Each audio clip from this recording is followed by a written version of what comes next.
千寻，您是要等苏女君醒来吗？七主不醒来，我不太放心。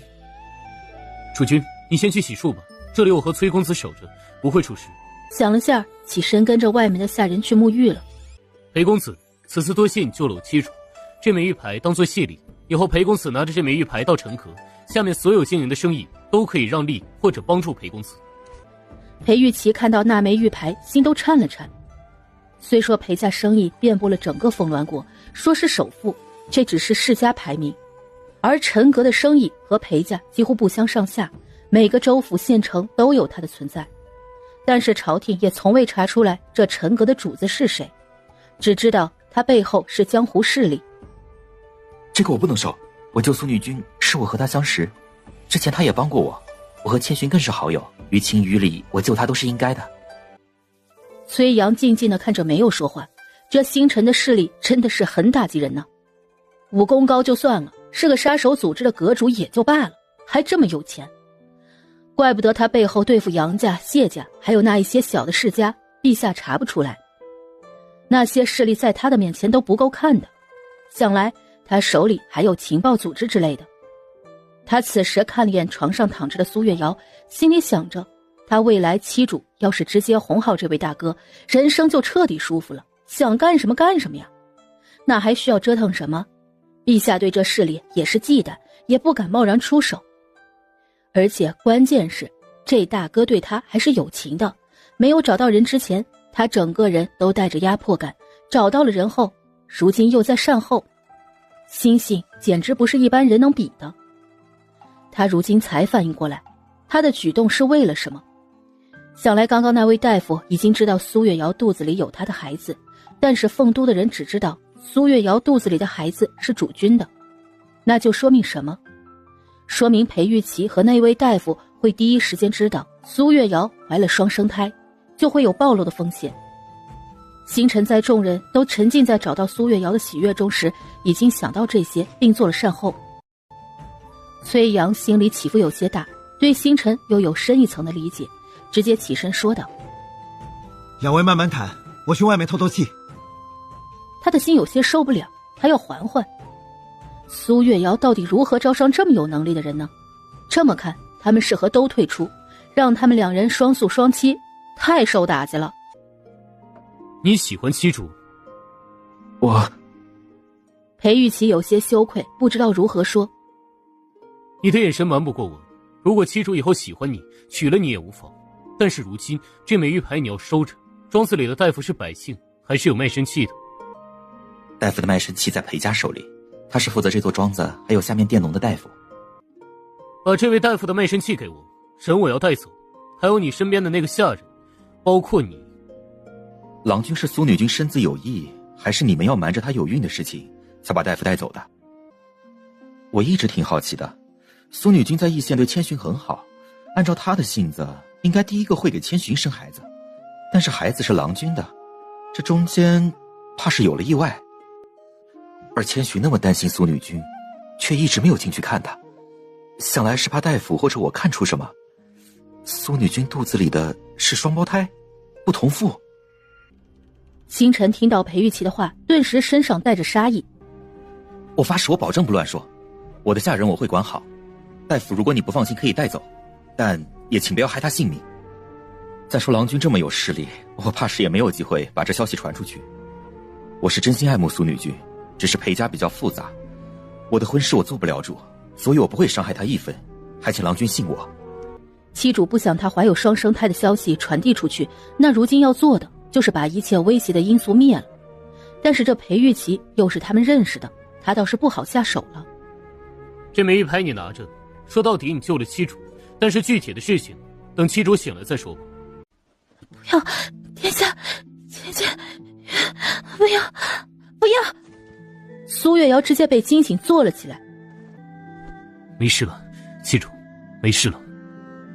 星辰忍着身子不适，抱住了苏月瑶，说道。苏月瑶反应过来，看到星辰后，顿时眼泪流了下来。倩倩他们呢？殿下他呢？他们还好吗？还有最后救我的那个天妻，他还活着吗？还有，他们都没事，七主放心吧。天启已经派人送回药老那儿了，有药老在，他死不了。孩子他们还好吗？我都感觉活不下来了。我从来不知道山里的路那么的难走，好难走，好黑呀，好黑，我好怕。孩子没事，你护住他们了，没事了，以后不会发生这样的事情了。星辰还想再说什么的时候，实在忍不住，直接捂着嘴干呕了起来。苏女君，千寻他们已经去沐浴了，想来一会儿就到了。你先平静下来，你有华太的脉象，别激动，这里很安全。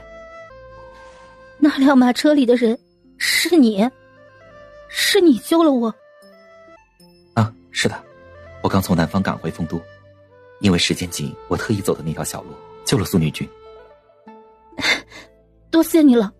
没吃药老的止吐药吗？要不你离我远一点，这样不太好受。经历过生死之后，他想通了很多事情。我没事，蜀君他们的伤都是皮外伤，妻主不用太过担心。裴公子，你是专门给我找大夫了吗？庄子里有大夫，当时你的情况很不好，有滑胎的脉象，他开了安胎药，我为你吃下了。那就好，孩子没事就好。旗主，你醒了吗？陆远义和陆远景也紧随其后围到床边。杨千寻默默地站在星辰旁边看着苏月瑶。他们现在怕是接触不了阿瑶，止吐的药丸本身还有几粒，但是由于被追杀，也不知丢到哪儿去了。阿瑶是刚醒吗？刚醒，就是刚刚有些激动，很是担心你们，想来这会儿看到你们，他心里会好受一些。杨千寻扭头看向星辰，他怎么从星辰嘴里听出来担忧，而语气格外的温和呢？这一直高高在上的人被阿瑶这次受伤吓着了。楚君，我有些事情要和你说，我们去外面吧，妻主怕是要好好和他们说话了。好。两人出了房门，碰到了平静下来的崔以阳。妻主已经醒了，我有事要说，崔公子要听还是进去见妻主？我进去看苏女君。他大概能猜出来星辰说什么，他如今不想和星辰多相处，那种被他压着的感觉实在是太难受了，打又打不过，势力又拼不过，他从出生到现在从未有过的挫败感。杨千寻看着崔以阳的动作，心里一顿，这发生什么了？他怎么从崔以阳的神情中感受到了一丝憋屈的哀怨？裴玉琪，你想如何安排？玉姬猜出来阿瑶的肚子里怀了双生胎。妻主不想让人知道，要是按照以往直接灭了就是，但是他和妻主认识，你又和他是密友，你们自己决定吧。但是那名大夫我必须要带走，我能保证不会伤害他性命，会给他安排一个好的去处。世君突然变化这么大，我都有些吃惊了呢。如果世君一直如此，阿瑶怕是用不了多久就能彻底接受你了。主君，我在说正事。刚刚世君把我支开，是不是为了善后啊？我一直在想你会不会为了阿瑶适当妥协一下，看来我是赌对了。主君和裴公子是密友，就不怕我真的伤害他？你不会，不管如何，玉琪这次也是救了阿瑶，世君应该会给玉琪一些好处，但你应该以想要威慑一番，不让他说出去。但是因为我和阿瑶，你的威胁又越了什么？主君的决定呢？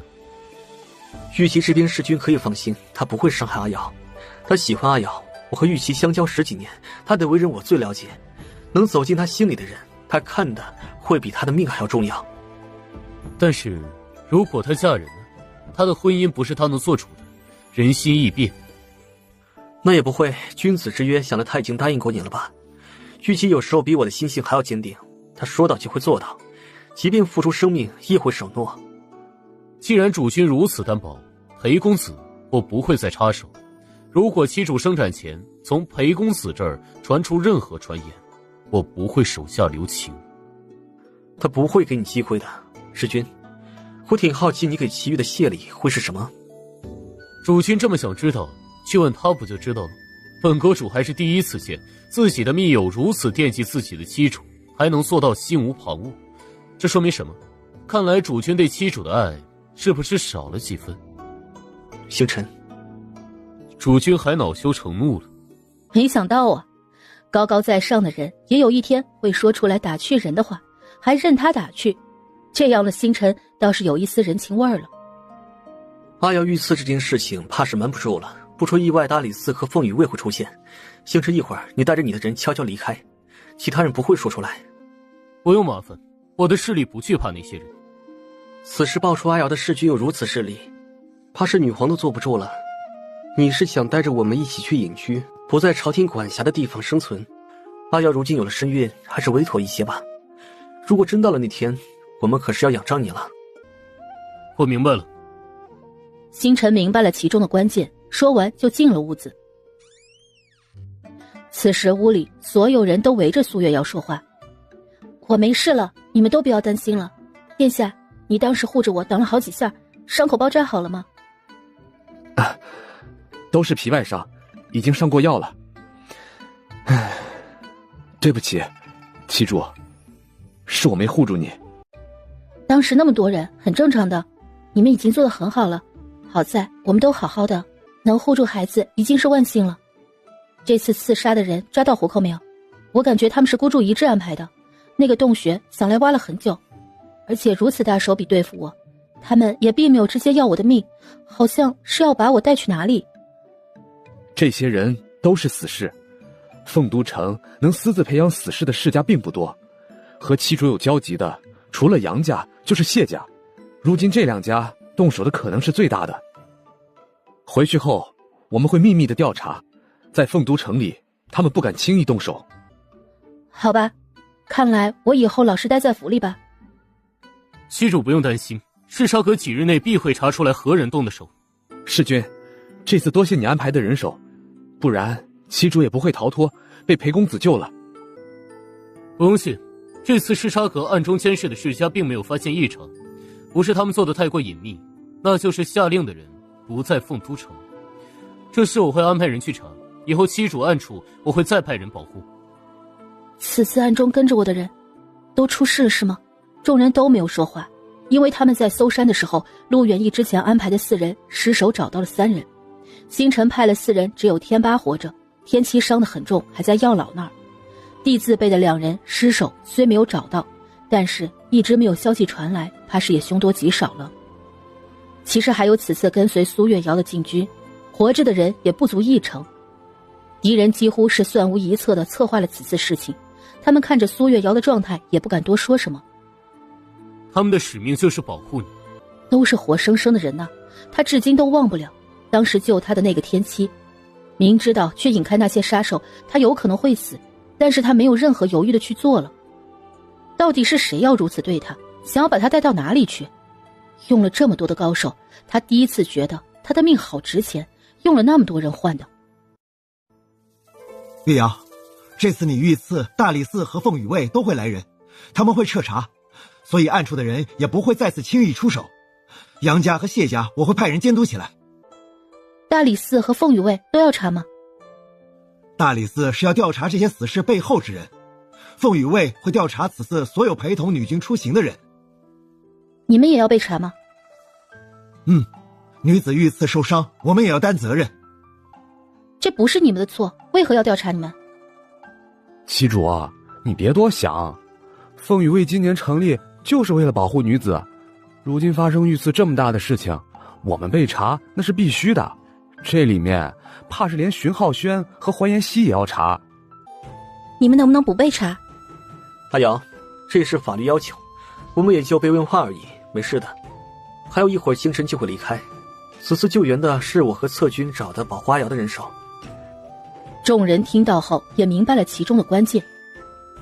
禁军参与此次救援的都是一直跟随我的人，我会交代他们不会多说的。那就好。阿瑶，星辰属于江湖势力，如今不管如何，那最好不要暴露，没有其他意思。我明白的。发生什么了？月瑶不用担心，想来是大理寺和凤羽卫来人了。几人出了外间，发现院子里都是人。本官是大理寺少卿陈景书，见过苏女君。本座是凤羽卫卫士南风，见过苏女君。2位请起，不必多礼。苏女君，大理寺已经把此次刺杀的死士送回凤都了，大理寺一定会严查此事的。那就有劳大人了。苏女君，马车凤羽卫已经准备好了，可以随时回凤都。那就现在回去吧。裴公子，此次多谢相救，等到了凤都，谢礼会送到裴府。苏女君客气了。凤羽卫今年成立的机构，保护女子、监督男子有没有欺辱女子行为的机构。他还以为这样的机构是女子管着的，没想到是个男子。苏女君有些不自在。是有点，不知道卫使有何指教。苏女君觉得此次刺杀你的会是哪些人动的手？这不是大理寺少卿查的吗？我怎么会知道？但是能出动这么多死士的，怕是凤都大的世家。苏女君的事迹，本座也听说过一些，杨家和谢家都有可能动手。靠猜测貌似没有用，要有证据才可以。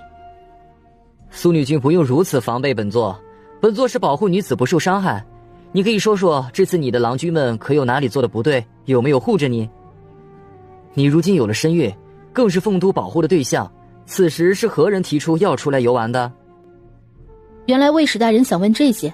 我的郎君他们很好，我很满意，是我一直待在府里无聊，才让副统领带着我们出来转转的。还有，如果没有我的郎君相护，我此时怕是已经被劫走了。卫使大人不用问这些有的没的，还不如想法找出来是何人为何要对我动手。出动了那么多人，本意并不是杀我，而是想要掳走我。我并不觉得自己的价值这么大。虽说女子稀少，我身后没有任何家族，又单靠陛下的宠爱，对很多家族并无注意。苏女君还是第一个在本座面前如此维护男子的人，而且看问题还如此透彻。别给我戴高帽，我其他郎君怕是坐的马车里也有凤羽卫的官员吧？说句不好听的话，我觉得你们就是吃饱了撑着没事干了，瞎折腾。苏女君，凤羽卫为何会存在，是因为女子逐年减少，而且各个州府县每年失踪的女子被男子圈养，受到迫害的女子有很多。朝廷如果不干预，你们女子的地位就不会像如今这样高，而是直接沦为不停孕育孩子的女子。那样的现状，苏女子想要见到吗？抱歉，卫士大人，刚刚我话说的过了，我没有想过这些。但是你要是觉得我的郎君们没有护好我，我还是不赞同。我觉得他们在死士如此多的情况下，没有退缩，拼死抵抗，已经很棒了。所以还请卫士大人不要为难他们。南风听到后沉默了，他心里其实有些惊讶，凤羽卫自成立开始是被所有男子骂的，觉得他们的行为出格，女子想驯服他们的郎君才会以男子不好好侍奉他们为由送到了凤羽卫来。但是从来没有人关注凤羽阁成立短短半年来成功救出了多少被圈禁的女子，还有那些被权势的世家压迫的女子们。而苏月瑶听到后会立刻反应过来，对着他道歉，还让他不要为难他的郎君。只能说他的郎君们选了一位识大体懂情理的妻主。陛下会把大皇子下嫁给他，是因为他确实能给大皇子带来幸福。卫使大人，只要他们护好你，没有出格的行为，凤羽卫不会为难他们。那就好，一会儿到了凤都，我们能一起回去吗？其实经历这一遭，我心里还是有些怕的，想和他们在一起。到了凤都，他们是可以和你一起回去，但是苏女君要写一封谅解书，说明他们此次并无任何过错。好，卫使大人，此次关于我其他未婚郎君的，我也一并写了，也请不要为难他们。还有裴家公子，当时我晕倒前，确实是看到他的马车。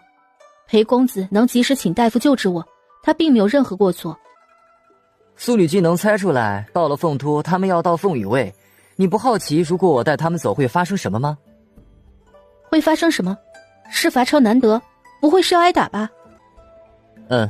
苏女君想得很对，所有的人，包括苏副统领和大皇子都要受罚。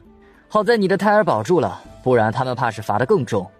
就你的裴公子此次能第一时间找了大夫救治于你，如果证实他不是故意出现救的你，可以不处罚。你们不觉得这有些苛刻了吗？本身有错的是那些要绑我的人呢。如果大理寺查出何人动的手，参与的人不是流放就是斩首，和这相比，苏女君的郎君挨罚受些皮肉伤已经很轻了。这也是告诫你的郎君要照顾好你，世间多少男子找不到妻主，他们更应该珍视才对。那要是大理寺查不出来呢？查不出来，大理寺少卿又要换人了。又要换人？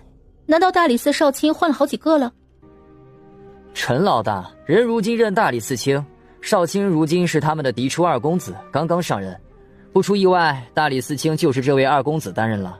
陈家的大公子是陛下的如君，陈如君膝下有4皇子，今年8岁。哦，原来如此。要是少卿查不出来，要被丢了官呢。不会，但是会降职。陈二公子担任大理寺正已经有3、4年了，刚刚上任就碰上苏女君的案件，只能说明他其实挺有运气的。卫士觉得这是运气，我觉得他挺倒霉的。苏女君说话很有意思呢。别这么说，咱们还不熟。再说，卫士说的这么详细干什么呢？陈家一直都把持着大理寺，所以本座特意说了一声。卫士想告诉我遇刺也有可能是想要拉陈家下水的世家干的，那怕是有毛病吧？能出动那么多死士的人，会看上一个小小的大理寺少卿位置？本座说的是，大理寺除了少卿，下面4正、4丞等官员也都是握在陈家手里的。要说凤都城崔家占着兵权，那陈家就占了权势。大理寺可是管着刑狱案件，还要复审检查刑部判决，替陛下审理死刑案件等等。这个和我有关吗？他们能查出来谁对我动手了就好。苏女君如今后院郎君才几人，不打算再添？卫士这是做媒来了？我还有3个郎君没有娶回来呢。我现在有着身孕，后院不打算再进人了。不是本座要做媒，苏女君等孩子生下来，怕是也要再娶，这人选不是现成的吗？那等孩子生下来之后，我为何要再娶？卫士如此说，不会是陛下给你传话的吧？我看你不像是会做媒的样子啊。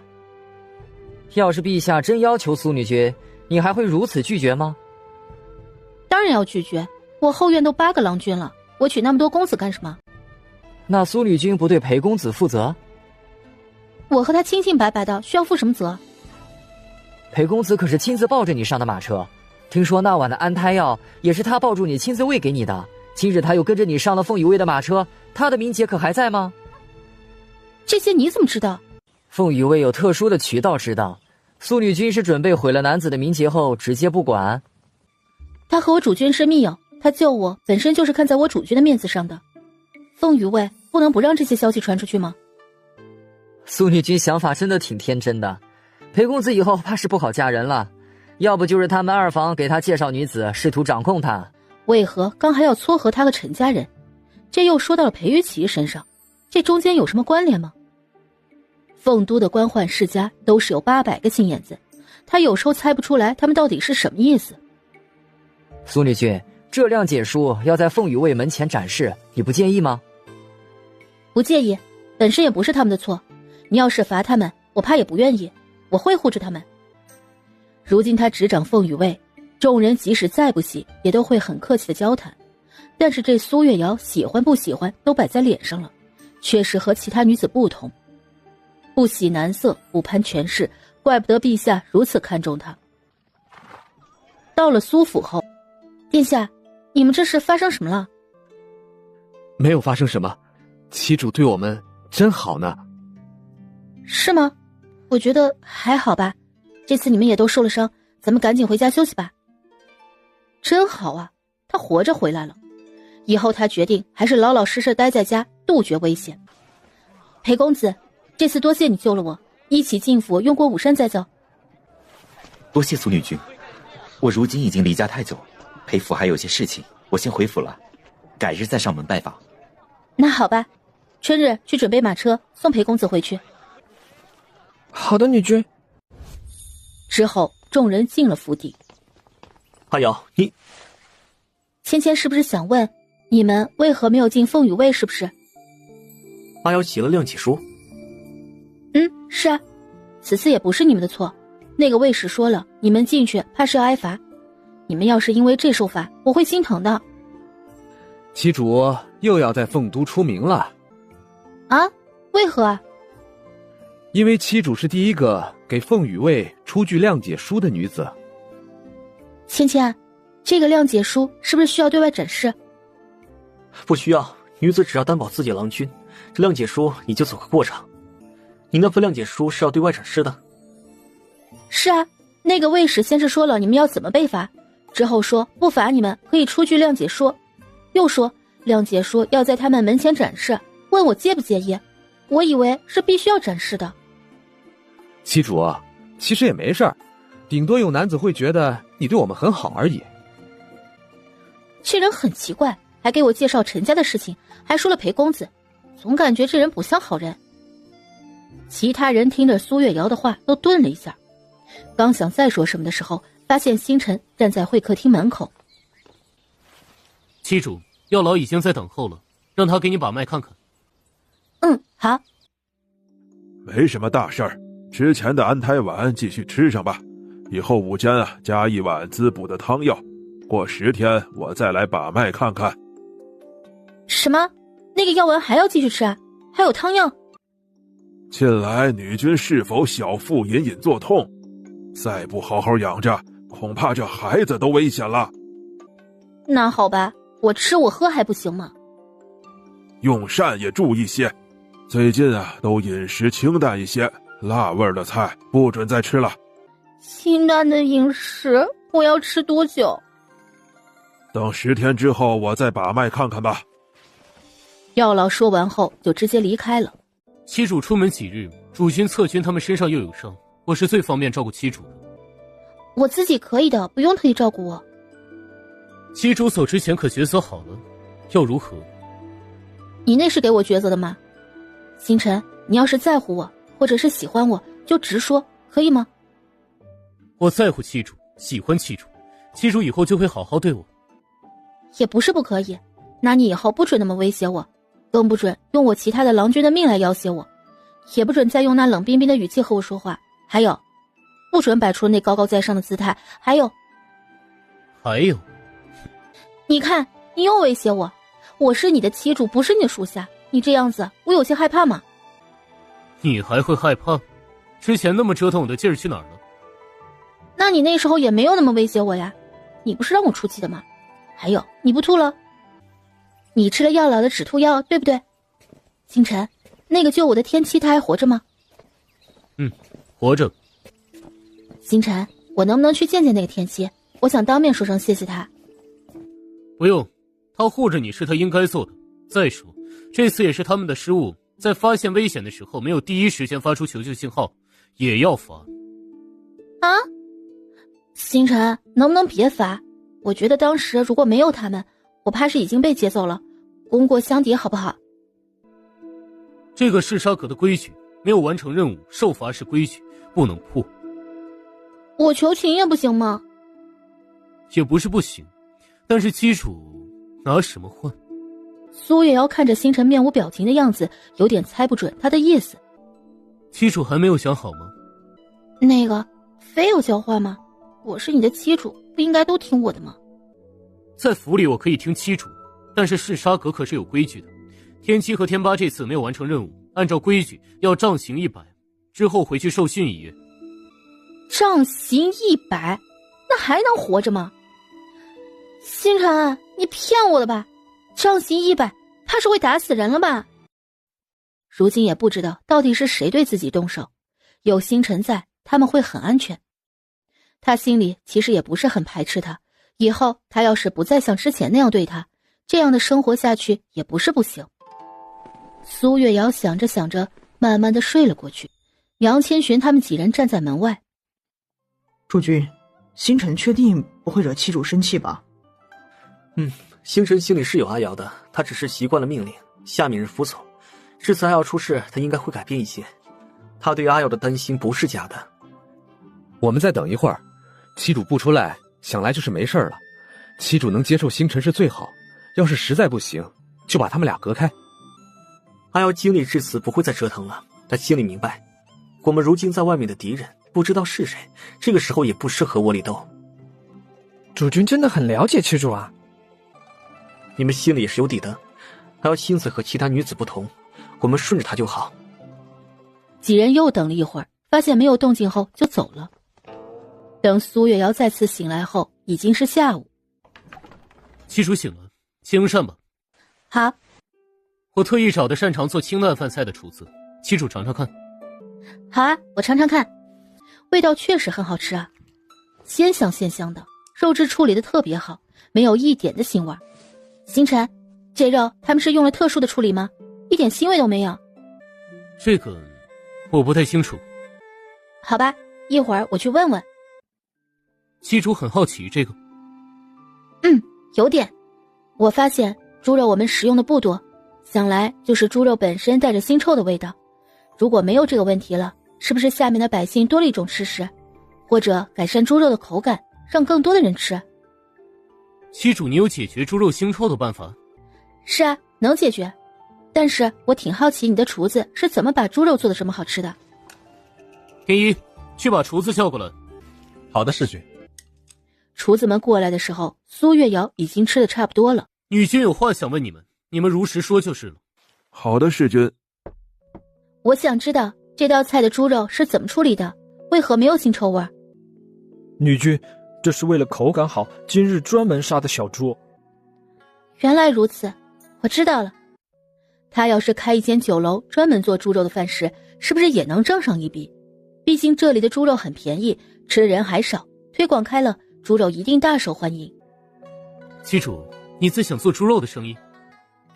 有点，但是我还没有想好。七主不用想，我每个州县都有养殖的庄子，里面大多都是养的都是马匹、羊、牛、鸡鸭，猪也会养一点，但是不多。七主要是想做什么，可以让庄子里的人多养些猪。你小厨房做的肉食都是你庄子上专门养的？菜品有，还有瓜果，也有专门种植的。赤沙阁人口多，所以这些都是基本的。苏月瑶听到后直接有些麻了。回头我让庄子的管事过来，七主给他说说，以后猪肉的生意挣的银钱可以都给七主。都给我？赤沙阁下面的陈阁是负责生意银钱方面的，如果七主想要把猪肉推广下去，他们会负责的。陈阁？原来是赤沙阁的生意啊，怪不得之前星辰出手的衣衫饰品那么精致值钱，还有进贡的东西。星辰简直是行走的银钱啊！七主这么吃惊的吗？这些将来都是你肚子里孩子继承的。他的孩子还没有出生，就直接实现财富势力自由了，源于有个大老爸爸。七主如今要好好养滩，想要干什么吩咐下面的人去做，他们要是做不好，我养着他们也无用。我知道了，我出去走走。他要缓缓，和星辰在一起太受打击了。他突然明白上次崔阳看见星辰那种带着憋屈的哀怨了。你想做什么，在他看来都是小事儿，你挣的银钱在他看来就是个银钱，因为他的钱已经够多了。七主先把药丸吃了，最近七主还是要卧床静养。之后两人在院子里的石凳上坐了一会儿，苏月瑶又开始犯困，星辰就抱着他回去休息了。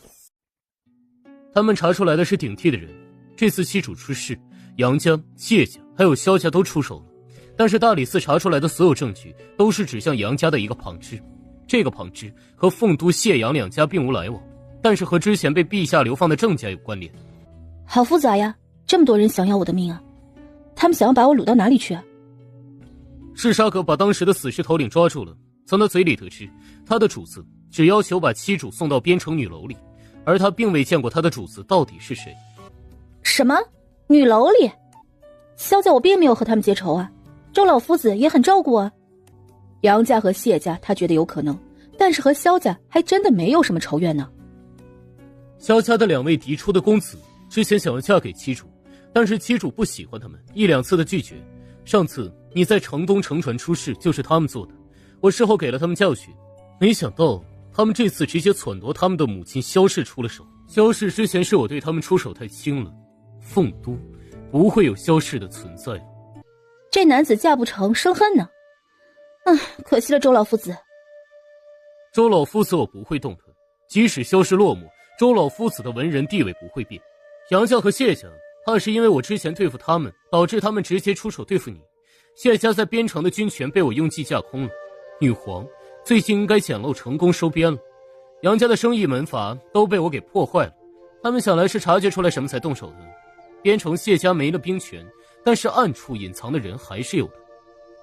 我知道了，我都不知道杨家和谢家为何对我这么恨。妻主不用担心，杨家和谢家我已经派人暗中布局了，最迟3月，他们的势力我会斩断，到时候女皇也会亲自下手收拾他们。多谢你了。不用谢，我应该做的。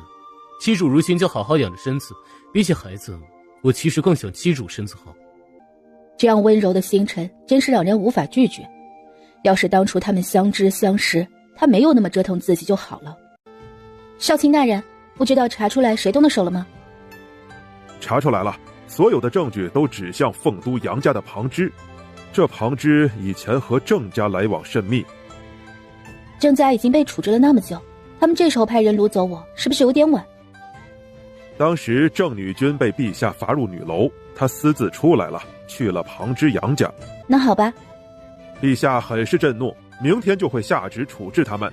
杨府庞之这一脉，除了他的嫡长子在外地做官，其他的人都会流放。这庞之杨家没有女子吗？没有，杨家只生育了3个儿子，嫡长子在外地做官，其他的2个已经嫁人了。阿瑶，这支我知道一些，他们和本家杨家其实隔了好几代，已经出了5府，2家其实几乎没有往来。那就按照陛下的意愿处置吧。苏女君，我觉得此事不是这支庞之能做到的，只是我倾尽大理寺之力，查来查去都是他们做的，而且他们也承认了。既然证据如此，那就只能如此。是谁动的手，他们的尾巴迟早要露出来。有劳少卿大人专门来这一趟告知于我。苏女君客气了。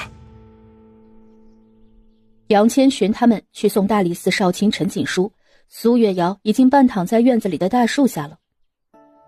看来这次他们是特意对我下手的，连替罪羊都早就选好了。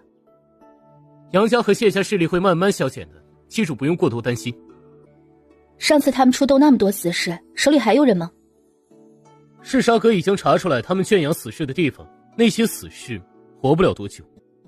我还以为妻主会求情放过那些无辜之人。我不知道死士是怎么练出来的，但是他们可是想要掳走我，送我进女楼的，我才不会去可怜仇人。只能说他们的命不好。没想到妻主想得这么透彻，这些人一部分药老可以把他们的记抹除，让他们只记得是嗜杀阁的人。星辰，你的人这么多，不会都是这么来的吧？当然不是，很多都是旧制的孤儿，从里面选出来适合练武的，不适合的会分配去干其他的。嗜杀阁不做人口买卖的事情，还有我们接单子也只杀该杀之人。你们做生意还挺有道义的。这是我的原则问题，我虽然杀了很多人，但是每一个人都该死。星辰，我还挺好奇，你小时候成长的经历肯定不好的吧？还能做到如此，真的是让人好难相信。我答应父亲会做一个好人，顶天立地的人，给这世间不公的人一个家。我父亲他叫什么？那枚玉牌你说有父亲的名讳，但是我怎么也没有看出来。妻主还是不要知道的好。那好吧，不知道对我来说也挺好的。妻主，如今你替他活着，想来也是冥冥之中的安排。是吗？但是从来没有人问我想不想来这里，想不想要这些。如今说这些也没有用，不知道哪天我要是死了，能不能回去。妻主，我不想听你说这话。你是怕我离开，还是怕我死掉？苏月瑶，我不说就是了，这里你们对我这么好，我也不想离开，不是吗？妻主喜欢什么我都可以给你，但是不准再说刚刚的话，好吗？我如今没有什么喜欢的，你也不用紧张，我真的只是随口一说而已。随口也不行。苏月瑶，你还没有回答我。好，以后不随口说了。这是杨千寻他们回来了。芊芊，陈大人没有说什么吧？没有，他说他还会再查查的。查不出来的，专门把证据掩盖了，怎么让人轻易查出来？今日你们不出门了吗？我们特意空出来陪阿瑶。芊芊，你们出门也多注意一些，如果杨家叫你回去，千万不要回去。我知道，姐姐那边我也派人去说了。那就好。妻主，我要进宫一趟，大概过2日才会回来。是发生什么事了吗？谢如君身子不行了，我去见她一面。那我陪你一起去吧。旗主，不用，你养身子重要，他如今伤不了我的。母皇也想让我去见他最后一面。如果有事情，要第一时间派人通知我。好的，那我进宫去了。阿瑶别担心，殿下有分寸的。我不是担心，我只是怕他难过。大皇子心里是渴望过杨如君喜欢他的，只是在一次次的伤害中给磨灭了。有时候他甚至都能感受到他面对他时会带着一丝讨好意味。本来是天之骄子的皇子都被杨如君给毁了。元烨，你和元景最近在忙什么？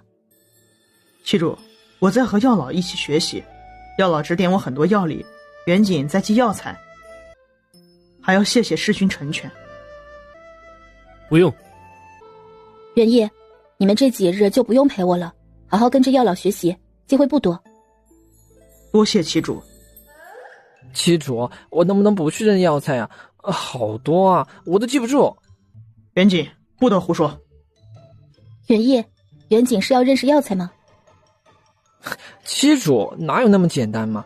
我要记得每一样药材的习性、药性、种植方法，真的是太难了。元景这么说，确实挺难的。那你好好记吧，你大哥也是为了你好。旗主，你今日就让我陪着你吧，我都3、4天没见到你了。这个，旗主，别听元景胡说，他的记性很好的，一天记下几10种药材，轻轻松松。如今让他记的都是我们之前没有见过的，根本就不多。他大部分的时间都是在田里玩闹。大哥，那你们抓紧时间去忙吧。好的，旗主，我们去忙了。没想到这么爱玩的陆元景记性会这么好。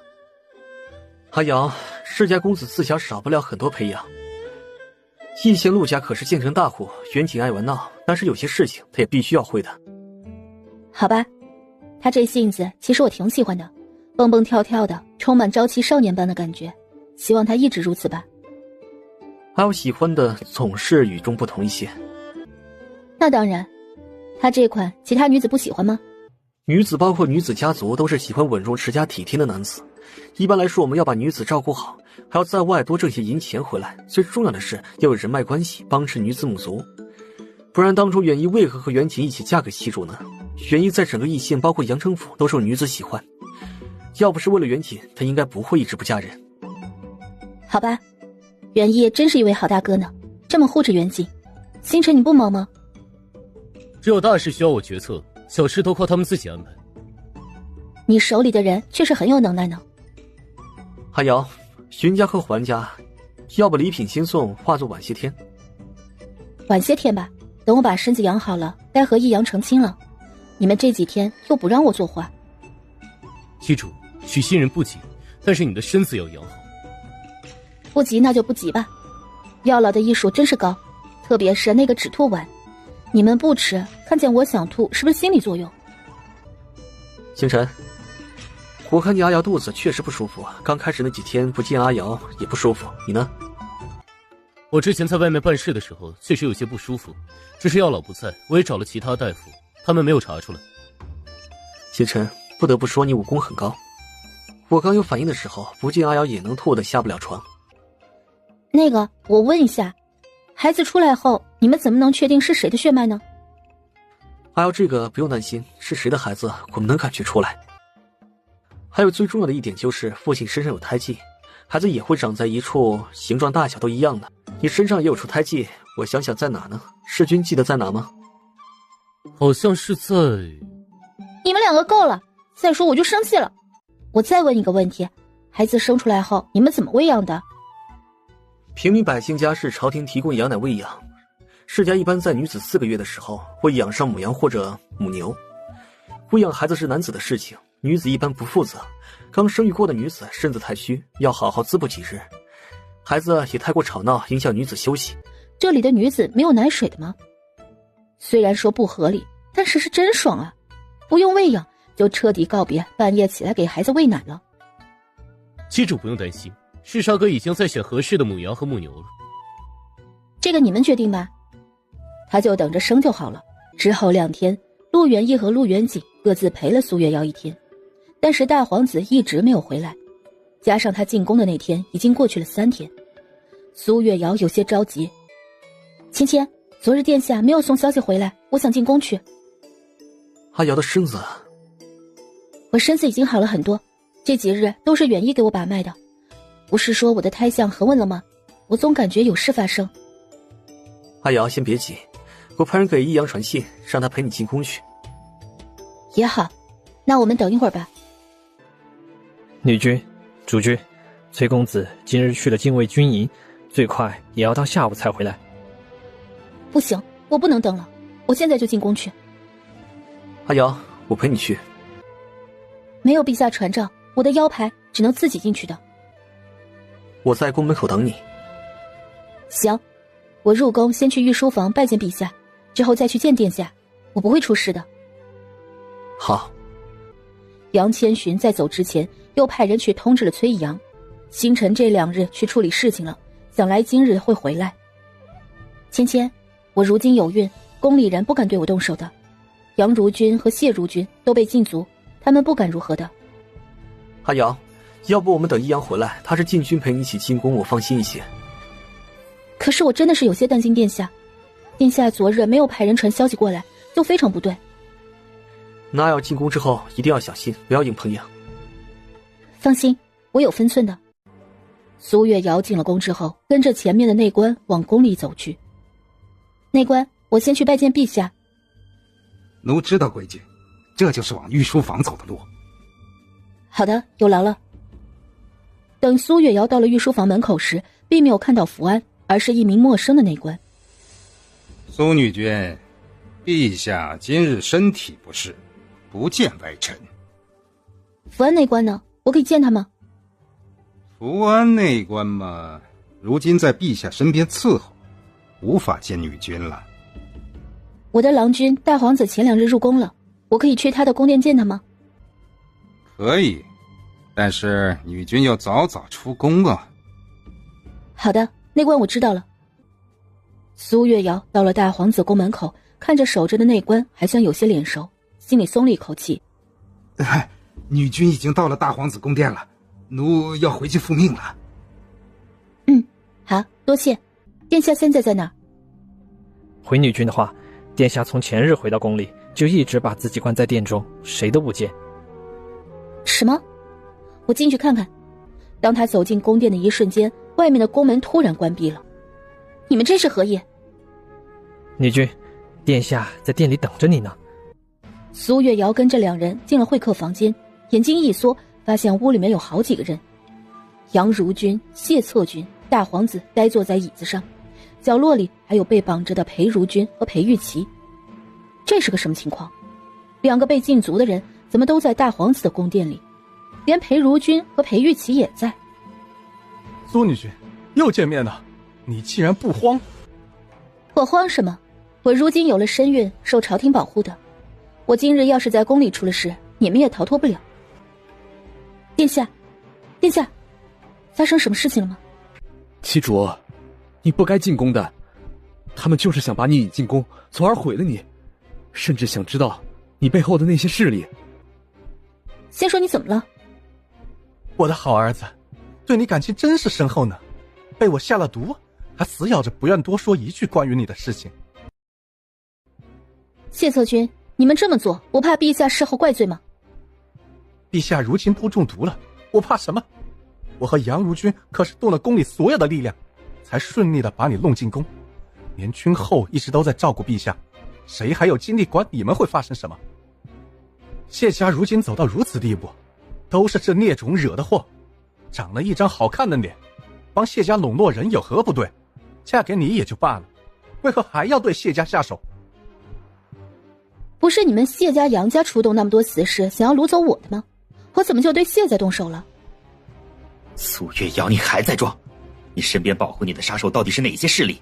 打得我们几个世家措手不及，女皇更是不留一丝情面收拢了我们的势力。你们都该死！你们世家的权力已经威胁到陛下，以前陛下不动你，是因为他对你们有喜欢有愧疚，如今这些都没有了，他不收拢权力还留着你们吗？皇权自古以来都是集中制，任何皇帝都不会让人威胁到他的地位。陛下亦是如此，他已经忍你们很久了。你闭嘴！要是没有世家给朝廷提供人才，稳定朝局，陛下什么都干不了。殿下你怎么了？苏月瑶，想要解药吗？这是我父亲专门找来控制那些死士的毒药。谢策军，殿下可是你的亲生儿子。一个不听话，害了我母族的人，不配为我的儿子。你想怎么样才能把解药给我？我本来还不觉得我这个儿子会把你引进皇宫的，没想到啊，苏月瑶会下来求我，我说不定会考虑给你。七主，别跪，这药就是疼了一些，没有危险。这药啊，每隔1个时辰疼上一次，如虫蚁啃食一般。哦，它的内力还被封住了呢。要说起来，他要是死活不进宫，我还不能顺利实施计划。涛儿啊，下次记得，如果真的不认我，那就应该我死的时候也别见我，心软会害死你的。宫里长得这么大，还如此愚蠢。谢策军，你有没有心啊？怎能如此对自己的亲生儿子？苏月瑶，你也别愤怒，接下来才好玩。你跪还是不跪？跪了，我就为他吃上半颗药，不让他疼如何？七主，不要！苏月瑶看了眼大皇子，起身站在中间跪了下来。我还是第一次见女子为男子甘愿下跪呢。是啊，我也第一次见。大皇子的命真好，嫁了一个这么好的妻主，还有我那个庶弟，可是做了他的主君呢。听说你这次没死是因为裴家的公子救了你，上次你救了裴如君，这次裴公子救了你，他们更让人讨厌了。这时内官把裴如君和裴玉琪拉了过来，两人的面色都很平静，跪在地上。裴玉琪更是护着裴如君。这裴家的大公子没想到长得这么出色，怪不得是我那个庶弟的密友，都是一路货色。杨如君，祁煜不是后宫之人，他今日只是来看我，你不能动他。我们连苏女君都敢动，还怕动他吗？谢策军、杨如君，你们可以说说条件，不用牵扯无辜之人。他们可不无辜呢。裴如君害得我贬了品阶，被陛下厌弃，裴玉琪又救了你，我们派了这么多人都没有杀了你。来，苏女君，你来说说，你背后的高手到底是哪方势力？你们知道这些有什么用？我花钱请的保护我的人不行。苏月瑶，我劝你说实话，不然这3人我可是要动手了。苏月瑶脑子在想如何破局，今日这事情好奇怪。宫里的禁军正常巡逻，谢策军他们再有势力，内官可以被收买，但是禁军绝对不可能。看来这3人在你的心中一点都不重要呢。你们这是要干什么？当然是逼你说出实话来。我们两家吃了那么大的亏，到现在也应该知道谁坏的事情吧。我说就是了，你放了他们。苏女君别说。没想到啊，裴家的公子竟然也心仪苏月瑶。裴如君你知道吗？你忙着给他选妻主，怪不得你这外甥谁都不选，而是心有所属啊。我没有。有没有没关系，一会儿本市成全你。杨策军，你脑子有水吗？我和裴公子就没有见过几次面，谈何喜欢，还成全我们？你以为你是谁呢？苏月瑶，你到底说不说？再不说，下一掌就落在我的好儿子身上了。旗主别说，什么都别说。别动，我说就是了。那些人是嗜杀阁的杀手。嗜杀阁？我曾在义县救了嗜杀阁的一个杀手，他承诺帮我完成一件事情，就给了我一枚信号，说是遇到危险可以救我一命。那天遇刺，我眼看撑不住了才放的。星辰的势力一旦曝光，怕是连陛下都会感觉到威胁。他还想安安稳稳的生活下去，最起码把孩子生下来后再说。你说的是真话？当然是真话。如果我手里有嗜杀阁，我如今怎么可能受你们牵制？早就让那些杀手杀进皇宫了。我还以为你有多大能耐呢。我都说了，你干什么？殿下。苏月瑶，你没有说实话。如果不是你，那如今针对谢家和杨家的倒击，到底是谁做的？我怎么知道？我所有的财富都是我郎君的，我本身没有母族，我身边的势力也只有在我遇刺的时候保护过一次。七主，我没事，不疼的。而且陛下如今不是一直想要对杨家和谢家动手，这些事情说不定是陛下暗中干的。苏月瑶娶的郎君确实是能提供财富，凤都的崔家他们还没有进门。之前他的2个侧军也就是个大夫，上次我们的人灭了他背后几个暗卫，都是杨千寻在黑市买来的。看苏月瑶这样子，应该背后没有大的势力。陛下中的毒一会儿消失了，一定会彻查。我们准备回去吧。皇宫里他们隐藏了10几年，势力都毁了，但是没有办法，最近不管怎么查都查不出来到底是谁针对他们母族，查不出敌人也是最致命的。苏月瑶，大皇子身上的毒最起码要服用3次解药，今日之事你要是乱说，他就没命了。来日我有机会必报今日之仇。切，等你有机会再说吧。苏月瑶，怕是不好有机会了呢。这淫乱后宫的罪，你怕是担不起了。话音刚落，苏月瑶嘴里被塞了一颗药丸。哎呀，这药丸可是最新的药呢。1个时辰内不和男子在一起，你肚子里的孩子可是要没了哦。放心吧，我把裴公子和裴如君都给你留下呢。七主，大皇子顿时挣扎想要过去，黑衣人直接把大皇子打晕，扛着出去。玉琪，我不能待在这儿，不然整个裴家都要完了。玉琪，那边有个窗户，我们要快点。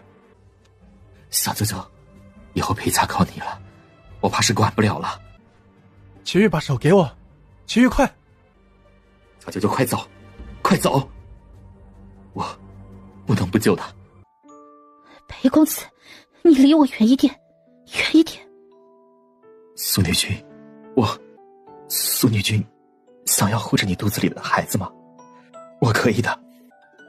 这对你不公平，不公平！一会儿有人要来，即使碰了你，在皇宫做出来如此的事情，陛下也不会放过你我的，孩子不一定保得住。我会说明是我引诱你在先，给你下药，不关你的事。苏女君，请你好好的活着。我不要你牺牲。苏女君，我甘愿的。当初在一线庄子里，我的心就已经在你身上了。苏月瑶眼神迷离地看着裴玉琪，她真的没有感觉出来他会喜欢她的，这样宁死也要救她的感情，她好难受。玉琪，别为了我死，我会内疚的。再等等，芊芊他们会来救我们的。今日宫里很不对劲，很不对劲。也许这也是陛下下的决。再等等，只要还有1个时辰，再等等。我们等等。就这样过了半个时辰后，门突然被打开，崔阳和杨千寻出现了。千寻，苏女君中了药，再不解，肚子里的孩子怕是有危险。易阳，你抱着妻主去禁卫营去，还要肚子有我的孩子，我禁不了他的身。崔阳没有犹豫，直接抱住苏月瑶，运用轻功出去了。玉琪，你怎么在宫里，还和阿耀在一起？事情很是复杂，是……裴玉琪话还没有说完，就见一队内官走了进来。杨主君，裴公子，陛下召见，请随奴来。裴玉琪在杨千寻的手上写了星辰2个字之后，又轻微地对他摇了摇头。他脑子里已经大概知道了发生什么。杨家和谢家被逼得走投无路了吧，才会用上此招。陛下想来也暗中派人看着的吧。陛下也想知道苏女君背后到底有没有那些势力。陛下此时召见，想来还想再炸他们。毕竟苏女君已经和崔副统领走了，副统领已经和苏女君领了婚书，两人即使真的洞房了，也不会有人敢说什么。好在他们刚刚没有发生什么，这可是大皇子的殿中，陛下又多了一条苏女君的把。两人到了御书房，女皇此时正躺在软榻上。草民叩见陛下。裴公子，今日你为何在大皇子殿中和苏月瑶一起？回陛下，草民今日是来看裴如君的，在回去的路上是被一个内官引到大皇子殿中的。那苏女君为何会中了药？草民到了没有多久，苏女君就过来了，当时她已经中了药。这裴家公子没有把杨如君和谢策君的事情说出来，这是不知道他已经知道了，还是为了保护苏月瑶呢？女皇看了裴玉琪一眼后，看向杨千寻：“你就是苏月瑶的主君，杨家庶子。”“是的，陛下。”“此次苏月瑶遇刺，可有外人相帮？你母祖和谢家最近受到一系列的打击，是你们做的？”“陛下，妻主遇刺的时候确实有人相助，但是具体是什么人，妻主从未和我们说过。我与杨家也彻底决裂了，所以我们并未在此关注此事。”“是吗？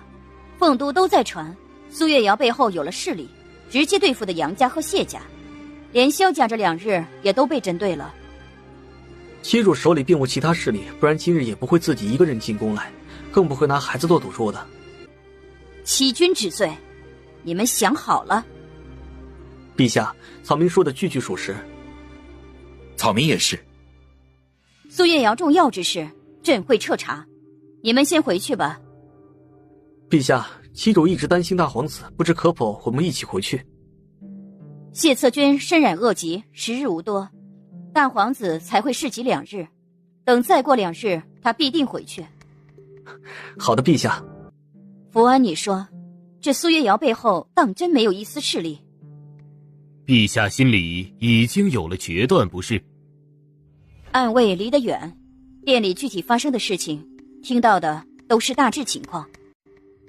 但是最后苏月瑶中药倒是真的，崔义阳还是来得早了些。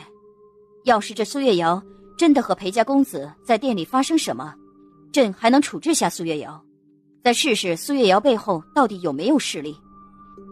杨家、谢家，包括萧家，都算是底蕴深厚了，没想到背后被人打得毫无还手之力。这股势力要是不能为朕所用，怕是会成为朕的心腹大患。杨如君和谢策君能这么光明正大的给朕下药，这宫里到底还有多少他们的人手？都给朕拔了。还有他们2人确实不能再留了，过几日直接让他们病逝吧。派人把大皇子接回殿中，让御医去给他调养2日。”“陛下，谢策君给大皇子下了药，这解药……”“朕之前得到一枚解毒丸，给大皇子送过去，这次是朕对不起他。算了，朕一会儿亲自去看看他。”此时出宫的杨千寻和裴玉琪跟着引路的内官往宫外走去，有专门的人引着2人进到一间屋子。此时星辰、陆远义他们都等着。等到了屋子，裴玉琪再也撑不住的吐了一口血。“玉琪！”星辰立刻让药老过去，药老把脉，直接说道：“你这公子内伤如此重，还能撑到这里，哎呦，这可不一般呢！哎，把药丸吃了。”“多谢。”“主君到底发生什么了？妻主为何会如此？”“各位，我今日全程都在，我来说吧。”他简单快速的把发生的事情全部说了一遍。“这次主要是杨如君和谢策君策划的，但是我觉得陛下应该没有中毒，而是观望。陛下向来很想知道苏女君背后有没有什么势力。我什么都没有说关于星辰郎君的任何事情。苏女君当时也说，她只是救了赤沙阁的杀手，赤沙阁欠她一个条件，才有的救援。”“裴公子，此次多谢你保密，还有没有趁人之危？”“是苏女君一直坚信你们会来救她，她觉得此事从头就是个陷阱。”“星辰，你的势力怕是要收一收了。陛下是想把世家权力收回，但是想来不想突然多出一份连他都查不到的势力来。”“女皇又如何？赤沙阁在凤都杀手就有上千人，如果真和女皇硬碰硬，她也不见得占到便宜。但是如今阿瑶有了身孕，还是双生胎，她的身子不能有任何闪失。”“这次是我冒进了，但是我觉得一直缩着也不是办法。杨家、谢家，包括萧家，我们不对付，他们也会动手。你们知道他们3家背后养的死士有上千人吗？上次派出来有200人左右，就差点出事。如果我们一直不动，他们直接全部派来，七主能安然吗？星辰，你动了这些死士是不是？找到他们的死士位置的时候，我就直接出手了。怪不得他们会把宫中的所有棋子全部出动，也要确定了是不是阿瑶动的手。星辰郎君不知道如今已经做到哪步了。裴家的生意遍布丰都，如果联合和裴家生意好的世家，我能做到从今日起，养父他们买不到一粒赤石衣衫的。他们所有的生意圈子，我都给他们断了。顿时，其他人都看向裴玉琪。我只是想帮忙。生意上，陈格早就出手了，确实因为一些世家的帮衬，让他们一直半死不活的。裴公子要是出手，就再好不过了。我会去安排。如今陛下也知道是他们在宫里动的手，裴家出手也合乎情理。玉琪，你……谦虚，此次杨如君还绑了我小舅舅。但是苏女君重要的时候，我小舅舅裴如君也在。杨如君就是想给苏女君定下淫乱后宫的罪名。我助我小舅舅从窗户上逃脱，所以你们才没有见到他。杨如君怎么敢？裴公子，今日多谢你了。各位，我和千寻是密友，在义县的时候，我就心仪苏女君。我的婚事我做不了主，所以我从未表明。当时在殿中，苏女君中了那种药，我也做好了要陪她的准备，我不能见她在我面前出事。事后我也想好了，会承担一切责任。对不起各位。七主要不要娶裴玉琪，不是他们能决定的，决定权在七主手里。玉琪，你起来吧。今日不管如何都要谢谢你护着阿瑶，但是夫妻之事，我虽然贵为主君，也不能替阿瑶做决定，所以……千寻不必多说，我都懂，我没有想要苏女君娶我的意思，我只是觉得当时我没有想明白，差点害了苏女君。杨家、谢家不能再留了，我会加快速度的。但是陛下，女皇那里先不管，弑杀阁动手，他查不出来什么。等事情过去，妻主安全后，就不再出手，女皇也无可奈何。那就如此吧。苏月瑶此时就感觉自己像是被火烧一样，整个人难受极了。她几乎下意识的只想和眼前的人贴在一起。在崔阳衣衫快被苏月瑶扯开的时候，门口星辰和药老终于过来了。快给月瑶把脉。药老把了脉，眼神很是慎重的直接说道：女君中的药必须和男子同房，再晚一会儿肚子里的孩子都危险。阁主，你不行，苏女君肚子里有你的孩子，你进不了她的身。崔公子记得避开苏女君的肚子，别压着她，要快点啊，苏女君撑不了多久了。药老话落，又被星辰拉出了屋子。星辰，七主呢？崔公子在给七主解药。到底发生什么事情了？我也不太清楚。七主今日进了宫，宫里发生了一些事情，主君和崔公子一起进了皇宫，之后七主中了药被抱回来了，药老把过脉，无解，只能男女宿在一起，不然七主肚子里的孩子会有危险。苏月瑶看到他们，顿时有种偷情被抓包的感觉。阿瑶身子有没有不舒服啊？我没事。药老，给七主把脉看看。药老静静的给苏月瑶把脉，众人都静静的等着。女君的身子没事儿，就是有些虚，回头啊喝些滋补的汤就可以了。但是啊，这个还是不要太过激烈。苏月瑶听到最后一句话差点裂开，她怎么就激烈了？自从她遇刺后一直保胎，他们都没有碰过她，要不是因为这次重要，她也不会留宿在崔阳房里的。但是崔阳全程都很顾着她，没有让她感觉一丝的不舒服。要说激烈，谁能比得过你主子之前那么折腾呢？苏月瑶瞪了一眼药老。药老，我们会注意的。阿瑶没事就好。对了，殿下呢？他好像中了毒，他出来皇宫没有？阿瑶，陛下说谢策军深感恶疾，殿下等2天才能出来。我呸！谢策军活得好好的，他利用了殿下最后一点亲情，还给他下了毒。天底下怎么有这么恶毒的父亲？还有杨如君也不是个好东西，这么损的招也出，我要弄死他，我要进宫去。哎，岳阳，先冷静一下，你衣服还没有穿好。裴公子呢？阿瑶，他如今还在会客厅，他等这事情都处理好了，我娶她为侧君吧。这次是我连累他，而且他对我情深意重的，如今他的名声也被我毁了。但是我之前答应你们不再娶的，所以对阿瑶不用多说什么了，你能娶玉琪，我们没有意见的。其他人也都说他们没有意见。苏月瑶听到这里，心里松了一口气，他还真怕他们不愿意他再多娶。如果没有在宫里遇到这事情，他即使知道裴玉琪喜欢他，他应该也不会娶她的。他们给了他独一份的爱意，他却有好多个，总感觉对不起他们。陛下想来也想趁着杨如君和谢策君闹这一出试探我的，只是我没有想到他那么宠爱大皇子，最后这么无情地利用了大皇子。七主，帝王是接受不了有权力大过他的。之前我的势力全部在暗处，朝廷没有发现过，如今出现了，他们又查不出来，是个人都会紧张，怕受到威胁。这次是我没有想到，陛下会这么快试探七主，还让其他人钻了空子。大皇子会不会有危险？不会，那个毒药确实只会让人身子疼痛，解药药老已经研究出来了，女皇手里也有解毒丸。疼痛可以好，但是大皇子如今心死了吧？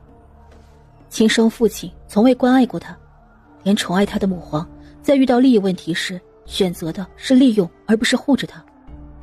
岳阳，最是无情帝王家，陛下能早些年在谢家独大的时候做到护着大皇子长大就已经不错了。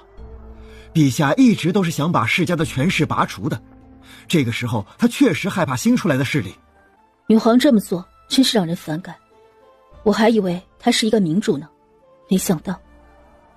阿瑶，你如今怀着孕，我们不能冒险，等你生下孩子，我们再安排接下来的路要如何走。芊芊，你不用多说什么，我要娶的郎君几乎都是陛下这一脉的，我不会和他为敌，但是再让我给他死心塌地的为他做什么，怕是不能了。岳阳，我虽说是陛下近臣，但是星辰的势力我一直守口如瓶。女皇前2日问过我，我什么都没有说，我不会背叛你的。谢谢易阳站在我这边。岳阳，只要把陛下疑虑避开，等孩子生下来，星辰的势力再一点一点的显露出来，到时候陛下动不了你的。星辰、杨家、谢家的生意可以继续动手。裴公子既然要嫁给岳阳，裴家这次也被算计差点出事儿。裴家在背后加把火，杨家和谢家接下来怕是吃饭都有问题。其他方面停下来，放松陛下的戒心吧。易阳，是等阿瑶生下双胞胎，到时候不只是陛下一系的世家，还有其他世家怕是也想送人进来，就不会有人轻易对阿瑶动手了。星辰的势力再露出些，就能起到威慑作用。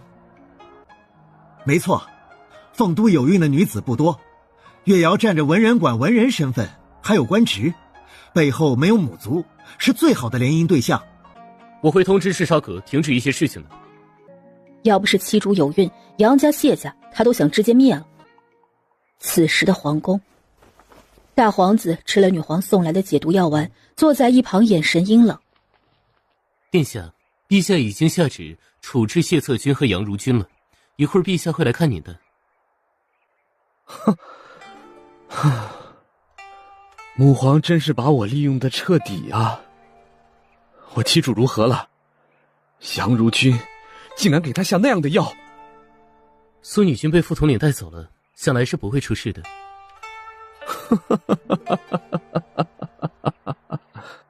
殿下，您一天没进食了，先用膳吧。大皇子静静地看着一桌子的饭菜，手紧紧地握着，他真的忍不住了，直接掀了桌子起身往外走去。殿下，陛下让您待在宫殿里。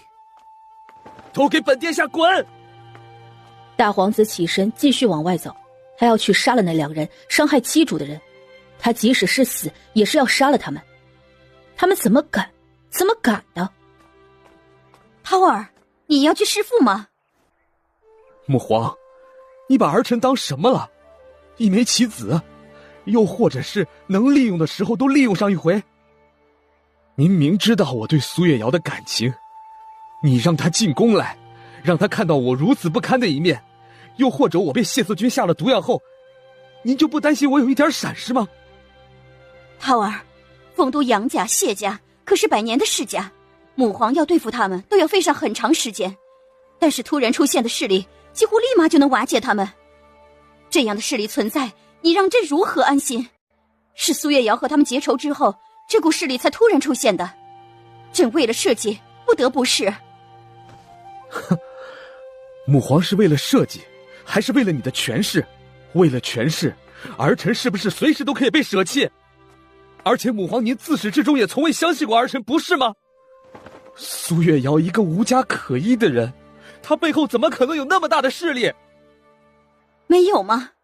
涛儿，我安排在你身边的暗卫，在你和苏月瑶相处的时候都被你安排出去了。你们谈论什么？你和苏月瑶的郎君说过什么？为何暗卫什么都不知道？我还以为母皇给的暗卫是保护我的，原来还带着监视呢。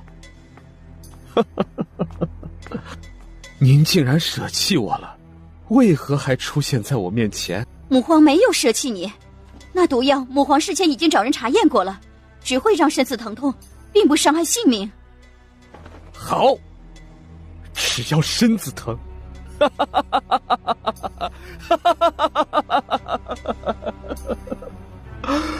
可母皇知道那种疼痛吗？如刀子在我身上剜肉般疼，如虫蚁啃食我的血肉一般，我整整疼了1天1夜。母皇，我既已和谢策君断了父子情，母皇可否让我亲自杀了他们？母皇不是已经不打算留他们了吗？让他们死在我手里可好？涛儿，你亲手弑父，让苏月瑶知道他会如何看你。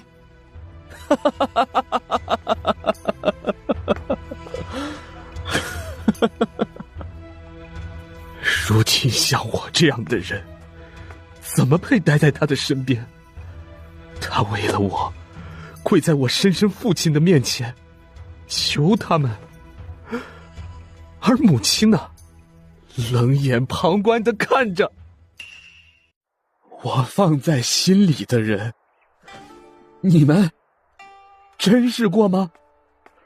我如今好不容易摆脱了皇宫，母皇，你亲自召我进宫，让我见谢策君最后一面，是你毁了我的幸福，你让我如何再见他？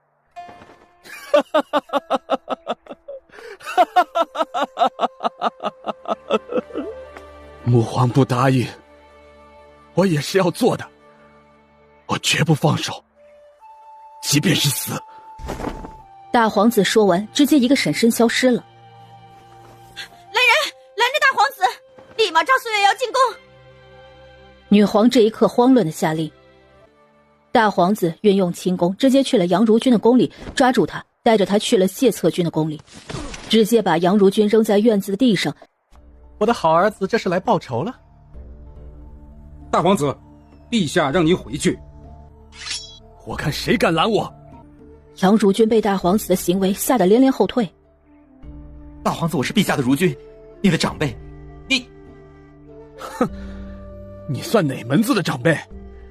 我那么珍视喜欢的人，你竟敢用那种药，他还有着身孕呢！你是最该死的！大皇子话音刚落，杨如君双手的手筋被挑了。禁军看着大皇子疯批的模样，刚要上前去。你们要是敢上前，本皇子就自杀。这2人如今，母皇也是要处置的。要是本皇子出事了，你们都要给我赔命。接着大皇子直接剑一闪，杨如君双脚脚筋被挑了。杨如君发出惨叫般的声音，接下来大皇子利用剑柄把杨如君的手骨、腿骨一一敲断。围着的禁军看着这样的景象，默默地后退一步。此时的大皇子如杀神一般，一盏茶的时间，杨如君身上的骨头都被打碎了，瘫在地上一动不动。父君，你看杨如君的下场如何？你要不要也尝试尝试？谢策军被大皇子的行为吓得说不出话来，惊恐地看着他。当剑落在他手腕上的时候，谢策军大喊出声：“我是你父亲，你敢动手？”我为何不敢？啊！一瞬间，谢策军直接趴在地上。此刻的他手筋脚筋都被挑断。你个逆子，我就该在你小的时候溺死你！大皇子像是听得见一样，准备敲他骨头的时候，汤儿，给朕住手！女皇此刻出现在了门口。啊！大皇子没有听到一般，直接敲断了谢策军的肩膀。拦住大皇子！这时大皇子直接把剑架在了脖子上。母皇，你要让暗卫拦我，我就立马死在你面前。大皇子的眼神中带着狠意和决别。涛儿，母皇错了，母皇不该利用你，你放下剑，谢策军朕会下旨刺死他，你别弑父。不，我要亲自了结了他。我这10几年来所有的痛苦和悲剧都是他造成的，他既然从来不期待我来这世间，那我就亲手杀了他。宋君涛，住手，不要杀他，别因为他脏了你的手。崔阳带着苏月瑶出现在了院子里。妻主，你走，别看我，你走。殿下别脏了你的手，陛下已经说了会刺死他，放过他也放过你自己吧。他没有想到大皇子知道真相会如此的诀别，他是想杀了谢策军之后再自杀的吗？他被此时大皇子身上的悲伤感给惊着了，看着大皇子如今的样子，他的心也跟着阵阵的抽疼。妻主，你别过来，我如今这样配不上你，配不上你。凤君涛，我只说一遍，你配得上我，我只看到你的温柔体贴，事事顺着我照顾我的样子。把人骨头一寸一寸的敲碎，甚至要弑父的人是温柔体贴的。妻主，我好恨他们，好恨好恨。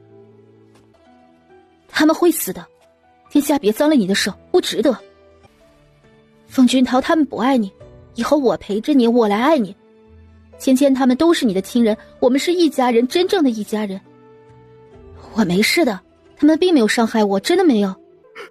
妻主，我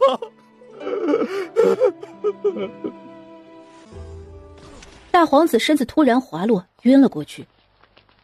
一阳，殿下他。崔阳立马快速过来接住大皇子滑落的身子。涛儿他怎么了？陛下，殿下应该也是伤劲过度了，我带他回去吧。要不先让太医看看吧。陛下，大皇子想来不想待在宫里，我带他回去。女皇看着苏月瑶坚定的神情，叹了一口气。唉，好生照看桃儿，朕上陆院守候去一趟。是，陛下。叶瑶，走吧，我抱着大皇子快一点。好。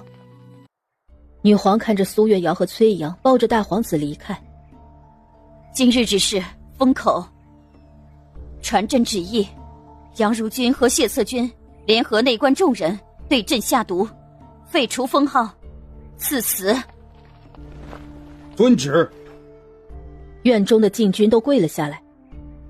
今日之事，各位禁军不得乱说，送杨如君和谢策军一程吧。是，福安内官，请陛下和福安内官放心，今日之事，我们什么都没有看见，也什么都没有听见。叶瑶，殿下会没事的，他还有你。是啊，他还有我。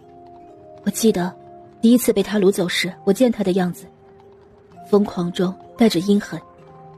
有这样的父母，自小怕是受了不少的苦。今日之事，大皇子怕是不会再进宫了，但是想来陛下是内疚，会弥补的。陛下的弥补有用吗？伤害一旦造成，还是这么致命的。殿下不会再和陛下回到之前了。以后殿下有我们就够了，陛下在为人母上确实做得不好。没想到益阳还会说陛下的不是。其实我也能理解陛下的顾虑。崔家一直是女皇的禁卫军，但是当我选择嫁给你的时候，就决定把你放到第一位上。而我也相信我的眼光，月瑶不会做出任何危害国家之事的。但当权者只想把权力握紧，疑心太重，不然我的婚事也不会拖这么久。虽说我之前确实没有喜欢的人，但深层来说，陛下是怕我嫁给了不是他派系的世家，或者是中立的世家，怕崔家将来和他不同心。陛下当初选了你，就是看上了你的才能。月瑶你背后没有世家撑腰，没有任何势力，而我和桓公子一直都是陛下信任的臣子，所以这是陛下最放心的。那大皇子呢？陛下为何把她嫁给我？也是让大皇子拿捏我的？大皇子嫁给月瑶，想来是陛下最后的一点慈母心了吧？月瑶进到凤都的时候，陛下就已经查了你对后院的郎君如何，他是真的想让大皇子幸福的。希望如此吧。苏月瑶深深地看了眼大皇子，女皇有女皇的考量，但是她还是不能认同她利用亲生儿子这件事情。亲情在她看来要比权势重要，她本身就是个适合当咸鱼和郎君们隐居过休闲的日子，权势银钱什么的在她看来过眼云烟般。但是有些时候这些还是要有，不然就是要受人欺负。心脉受损，悲伤过度，还受了很重的内伤，这是想死的吗？药老，人能救吗？当然能，只是这药材需要一些，还有……需要什么去阁中取。好的，阁主。多谢。不用。阿瑶，发生了什么事吗？没事了，殿下是被陛下利用伤了心，还有谢策军和杨如君被他教训了一顿，陛下也下旨赐死了他们，以后宫里没有任何威胁了。苏月瑶简单说了一下，众人听完，看着脸色苍白的大皇子，也都露出来了一抹心疼。大皇子对生父动了手，要是传出去也是要受罚的，毕竟凤鸾国很是重孝的。我今日陪着大皇子，你们都回去休息吧，忙了一天了。七主，你也累了一天了，大皇子我守着吧。没事，这次他受的刺激有些大，我陪着他吧。阿瑶，让允意陪着你吧，一会儿药老熬好药，应该也需要人的。那行吧，益阳今日多谢你了，你回去准备婚礼的事情，过几日等着我去娶你。好，我等你。其他人都退了下去，屋里还剩下星辰。怎么了？不是，累了就歇歇，别有顾虑。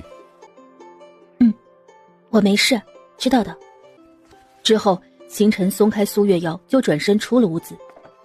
苏月瑶有些莫名地看着星辰的背影，这大佬是怎么了？突然这么温柔？也并不是温柔吧，好奇怪。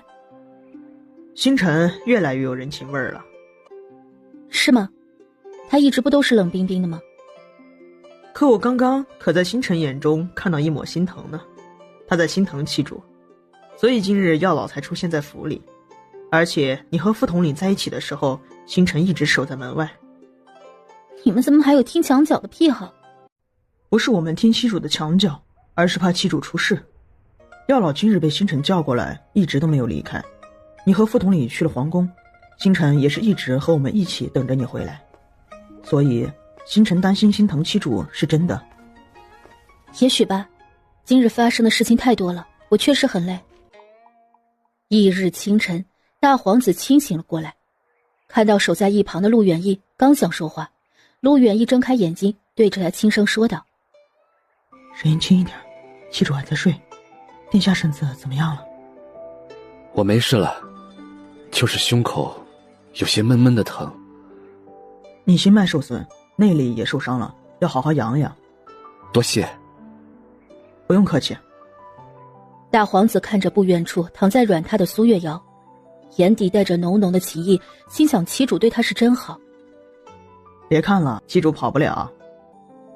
七主守了我一晚上。很不放心你。我不知道宫里发生了什么事情，但是殿下，往后余生我们是和妻主一起生活，前面的人生就让它过去吧。昨天妻主担忧你、心疼你不是假的，如今她身子有孕，别让她为我们担心，可好？我知道怎么做了，多谢你照顾了我一晚。都是自家兄弟，妻主喜欢的，我们也要努力达到才是。明白的。你们两个说什么呢？妻主，是吵醒你了吗？没有，我也刚醒。殿下醒了，有没有哪里不舒服？我没事了，昨日是我太激动了，让妻主担心了。不是担心你，是心疼你。皇宫的事情以后别想了，咱们在府里好好生活。我不会再想宫里的事情了。咱们也算是同病相怜了，自小父母也是不喜我，但是不能因为他们不喜欢你就放弃自己，自己活得好，活得舒心才是最重要的。妻主对我真好。好了，两位，我还在这儿呢，要不我出去给你们两个腾地方？远一这是在说笑吗？你不是一直沉稳持重的吗？妻主，你这是，你不能欺负我稳重吧？哼，谁让你打趣我和殿下？那你们两个继续，我让下人送早膳过来。妻主这么对策军，不怕他生气吗？他不会，从我认识远一的时候，他就是带着大气稳重的气度，总是事事做好，一丝不苟的，现在已经好很多了。策军如果不是嫁给妻主，想来必是个当家做主的好主君。这话说得对，要不是他心中放不下他弟弟远景，一起嫁给我当策军，我当时还娶不了他呢。当时的我啊，可是一穷二白，只有芊芊那些嫁妆过日子呢。他们都是眼光好，一瞬间就抓住了妻主，现在再想进妻主的后院，怕是难上加难了。我有你们就好了。还有，这次裴公子帮了我不少，而且他对我情深意重的，我又毁了他的名节。我已经决定娶了他当策军了。裴公子人不错，从他看妻主的眼神就能看出来，他很喜欢妻主，妻主娶了他也好。裴公子家里可是首富，加上星辰的陈格，还有我们的裴家，妻主，这一瞬间啊，成了这凤都最有钱的女君了。真的？他还没有努力呢，直接彻底财富自由了，老天都让他摆烂呢。当然是了，虽说裴公子裴家应该只是裴家的一半，但是也是流油的呀。裴女君从未管过生意场上的事情，裴家如今的产业都是裴公子在处理。裴家二房一直想要占用裴家大房的生意，有裴如君在，他们怕也是难实现。荀公子的陪嫁我不清楚，但是桓公子和崔公子的陪嫁也是不少。崔家又确定以后你是主母，整个崔家呀，以后都是妻主的。桓公子更不用说了，他的长辈们都是有钱的富户，桓家底蕴很深。哎呦，怎么办，妻主？我都羡慕了。妻主把他们都快些娶回来吧，也让我过过往后余生的富贵生活。你的嫁妆也有很多，好不好？你们之中哪个是穷的？我是最穷的。当初你们嫁给我时，我说了什么？忘了吗？我不动你们的嫁妆的。妻主这是难过伤心了？没事儿，想要我的都给你。天霄把什么都给阿瑶吗？当然是在说我们嫁妆的事情。妻主听我分析后，这不捂着胸口难过呢。我才没有呢，芊芊不要听殿下胡说。阿瑶要是想要，都给你也不错。我天天看着账本都烦死了。是啊，账本啊，太难处理了。苏月瑶顿时两眼一黑，她只想当咸鱼躺尸的那种。我去看看早膳好了没有，我走了。殿下好点没有？我没事了，之前是我太偏激了，让你们担心了。没事就好，先起来用膳吧。苏月瑶和大皇子他们一起用了膳，他们也没有再提嫁妆的事情，让苏月瑶松了一口气。他才不想天天困在府里看账本呢。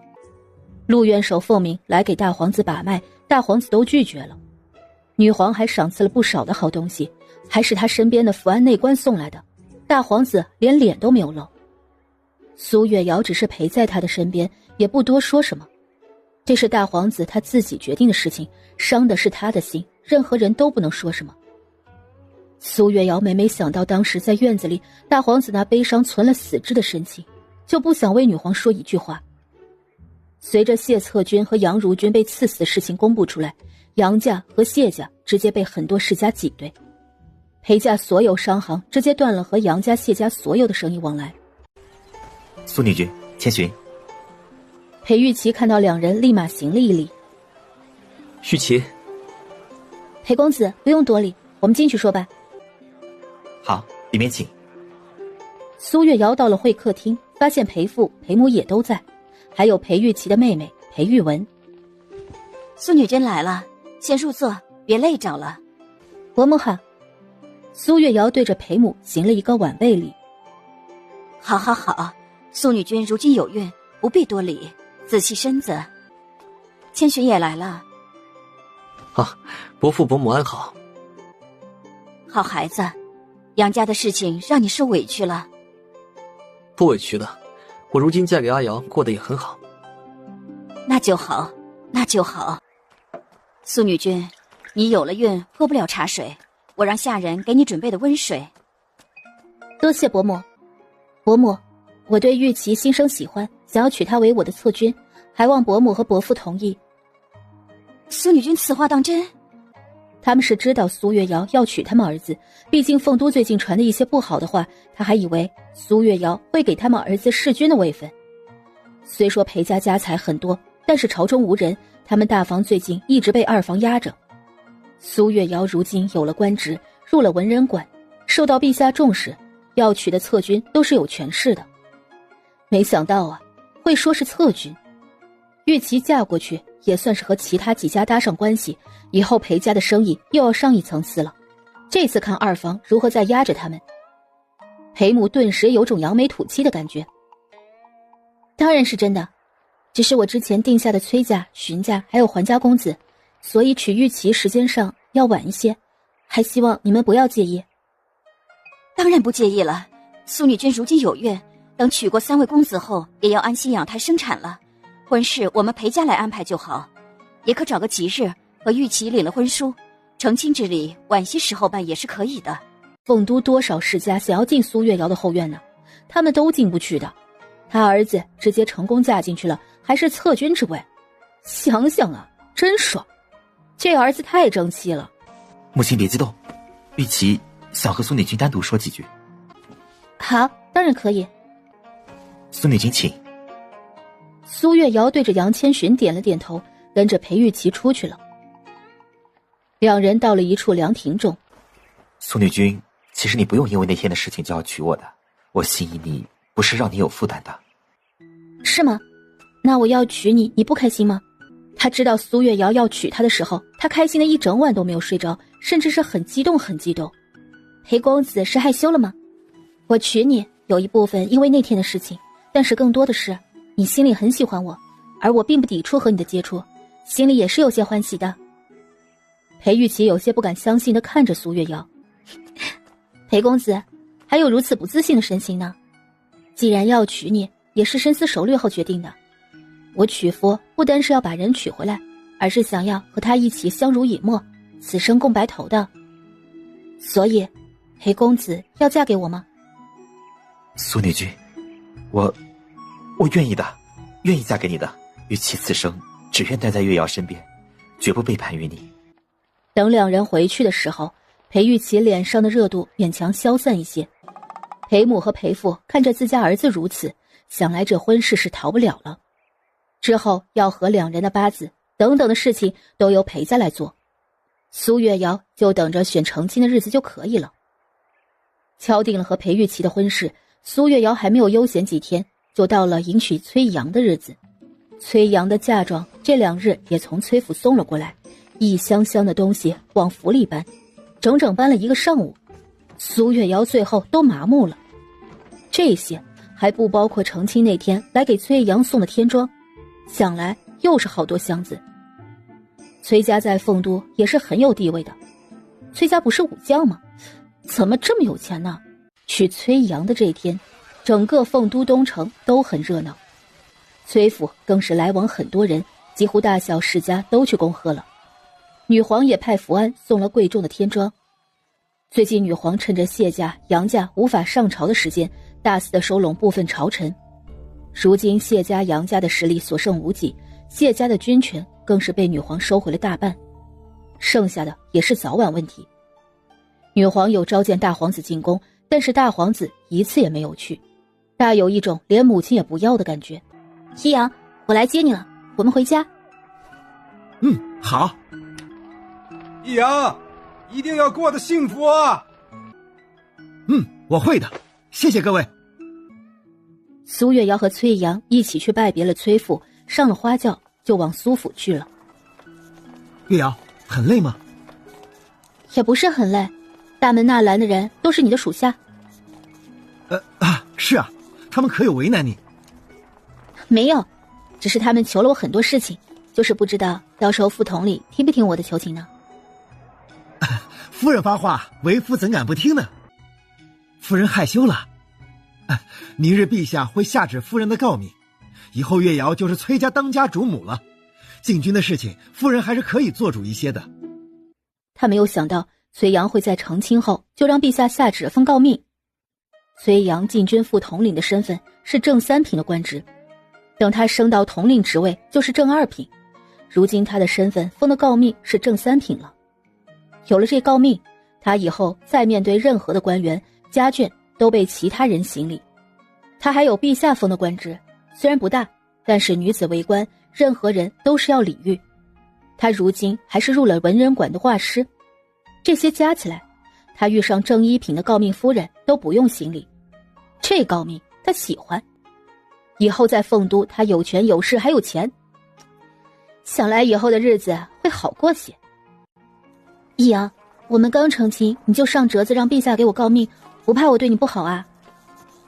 不怕，既然选择了你，就该完全信任你，爱护你。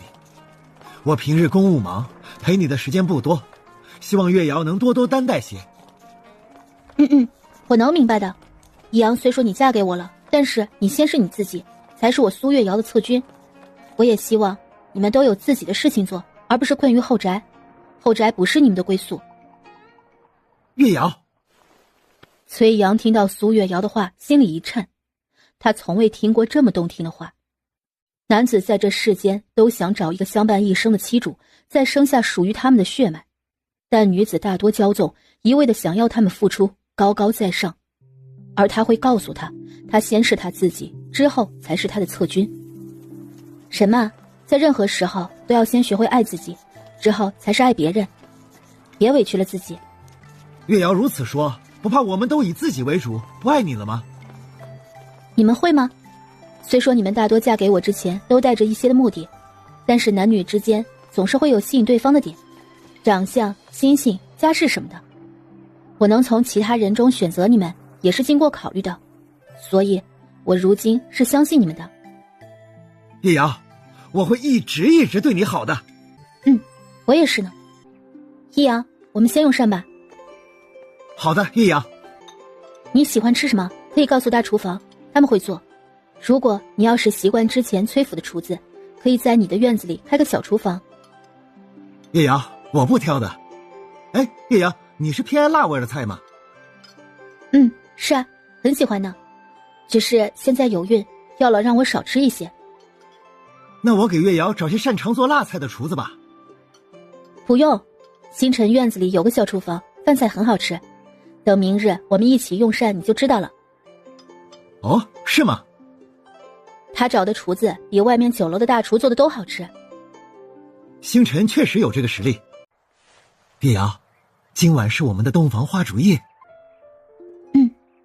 一会儿你轻一点。好。苏月瑶浑身瘫软地躺在床上，此时她的衣服不知何时已经脱落。崔阳带着热意的身躯紧紧地贴着她。月瑶，易阳绝不负你。好。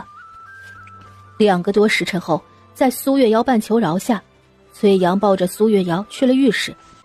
翌日，苏月瑶醒来的时候，在屋里并没有发现崔阳的身影。女君，你醒了。你是？奴是主子的暗卫，主子去给主君敬茶了，吩咐奴先照看女君。你平常都藏哪儿呢？奴藏的地方不定，刚刚奴在外间的房梁上。你不会一直都在的吧？没有的，女君，主子在的时候，奴都是在外面，不会偷听偷看的。女君要起来吗？奴虽说是暗卫，但是也学过伺候女子。不用，我再躺一会儿。你先去厨房送些膳食过来。女君，膳食厨房一直备着，您现在起来就能用膳。你先出去，我自己起来。青影，退下！崔阳的声音突然传来，青影在听到崔阳声音的一瞬间立马消失了。月瑶，有没有不舒服？他是暗卫，性子是不是太跳脱了？我安排的是青羽照看你的，但是青羽临时要去传递一些消息，刚刚出门了，就让他钻了空子。这青影武功很高的，就是脑子有些问题。主子，奴很聪明的。闭嘴！那主子不能说奴脑子有问题，青羽他们都说奴很聪明的。青然，带青影离开院子。好的，主子。苏月瑶听到直接笑出声来，难得见这样的暗卫呢。其实青影的养父是父亲身边的暗卫，有一年我父亲去外地赈灾，青影养父为了救我父亲死掉了。青影当时5、6岁吧，见到他养父的尸首时发了一场高烧，就成现在这样了。之后都是暗卫们轮流照顾他。他8、9岁的时候非要进暗卫，众人没办法就让他加入训练。我本来觉得他过不了暗卫营那些测试，但是他是各项第1出来的，之后就一直跟在我身边了。其实这孩子这样的性情也挺好的。月瑶别介意，我以后尽量不让他出现在你眼前。那倒不用特别的安排，我无所谓的。而且能各项第1，想来武功确实高。你身边有多少暗卫啊？不多，有20个吧。平常他们都是在暗中轮流保护我的。我大部分时间都在禁卫军营里或者宫中巡逻，我身边没有安排下人，所以他们还负责崔家大部分的产业。那你这院子里的下人都是之前崔府的？这些是提前让主君安排的。崔家的下人我和父亲用的都不多，我在崔家院子里有一批自小陪着我长大的下人会安全一些，但是他们也要看好崔家。其他的都是我母亲安排的，所以我就没有带下人，也不想再安排，就交给主君了。好吧，你身边其实安排暗卫也可以。月瑶，后院的事情主君打理得很好，你不会太过操心的。我没有操心，就是好奇多一些。每家都不是表面上那样风平浪静的，大体上能过得去就好。我觉得也是。苏月瑶和崔阳一起用完早膳，就听见春日来报，陛下传旨册封苏月瑶的诰命到了府上。苏女君有孕在身，陛下特意恩准您免跪。多谢陛下。崔阳和门口的下人们全都跪了下来。内官开始宣读圣旨，一大串的夸奖他的话，最后一句册封苏月瑶为正三品诰命夫人。谢陛下隆恩。一瞬间，苏月瑶成为了3品诰命夫人，传遍了凤都。易阳，这诰命我喜欢。月瑶喜欢就好。两人一起散步回了崔阳的院子。苏月瑶让春日他们把躺椅搬到了外面的树下，直接躺了上去。崔阳坐在一旁陪着他，两人静静地聊着。易阳，你今日不用去禁卫军营吗？因为成亲，我可以休沐3天。那就歇歇。苏月瑶躺了一会儿，快要昏昏欲睡的时候，看见杨千寻走了过来。芊芊怎么有空过来了？阿瑶，凤羽卫卫使想要见你。啊？他见我干什么？人在会客厅吗？是的，阿瑶。他没有说什么事吗？他只说要见你确认一件事情。好吧，那我去见见吧。易阳，你对这南风知道多少？南风是陛下年初突然定下来的人选，凤羽卫的人选都是打探追踪的好手，应该是陛下培养暗卫里选出来的。看来他也是陛下的人。叶瑶，他来拜访不该是你紧张，应该是我们紧张才对。之前凤都只要有凤羽卫找上门的，受罪的都是女子的郎君们。你这么说，我更紧张了。万一他找你们麻烦怎么办？不会，一般来说，女子不告，他们是不会上门追究的，特别是在凤都城内。那就好。苏月瑶到了会客厅，发现南风静静地坐在位置上喝着茶水，动作姿态很是优雅。南风见过苏女君。卫士不用多礼。苏月瑶和杨千寻坐上主位后，对着南风说道：“卫士请坐，不知道卫士前来有何事？”苏女君，我的属下查到一些事情，我想单独和你说，可否？不用，我和阿瑶，我和孙策君有些事情安排，你先和卫士说吧。玉瑶，你们先说。之后两人行了礼，退了出去。卫士想要说什么？苏女君的弑君是江湖人士，是沙阁的杀手。我的弑君是我在义县认识的，并不是什么杀手。苏女君，我既然来问你，手里就有证据。我的人明确在嗜杀阁的风阁中见过你的弑君，还有你府邸各个重要的位置上都有人守着。你要是能证明，就拿出证明来，不用说这些。陛下如今一直在查杨家谢家落败是不是苏女君背后势力动的手。如果这个时候我把证据递给陛下，说你的弑君是江湖杀手，陛下会如何想？卫士，我之前遇刺逃脱就是靠着嗜杀阁的人。我之前曾经救过嗜杀阁的杀手，但是我的弑君他不是。他就赌这人不知道星辰是嗜杀阁阁主的身份，不然他会直接说出来。那您弑君的身份先不说，那我们就说说你肚子里的孩子。苏女君怀的是双生胎吧？不同父？卫士如何得知？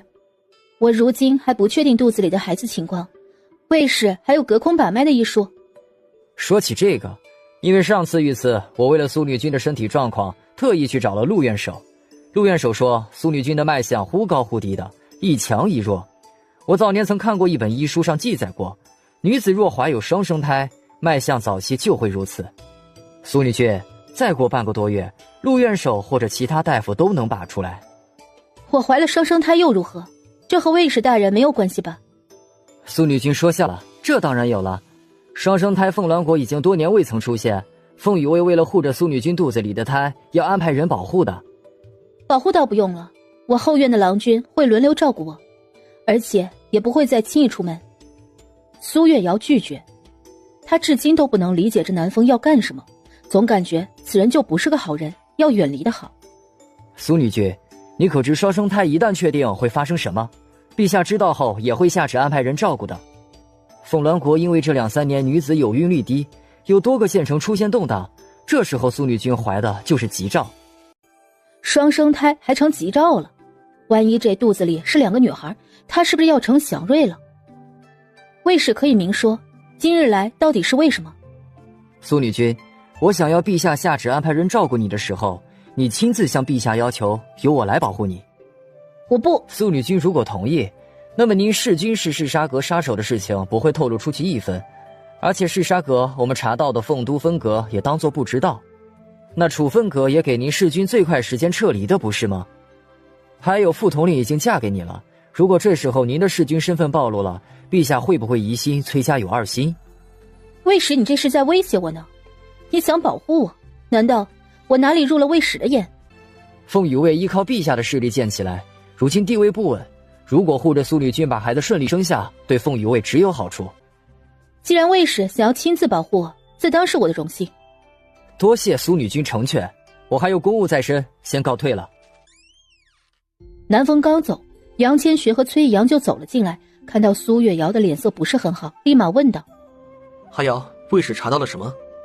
月瑶是查到星辰的身份，还是查到你的身孕？易阳，你是怎么猜到的？看你的样子就是了。我们如今有这2点秘密，凤羽卫的人善于追踪，之前关注点不在月瑶身上还好，一旦他们动手查，那就是早晚的事情。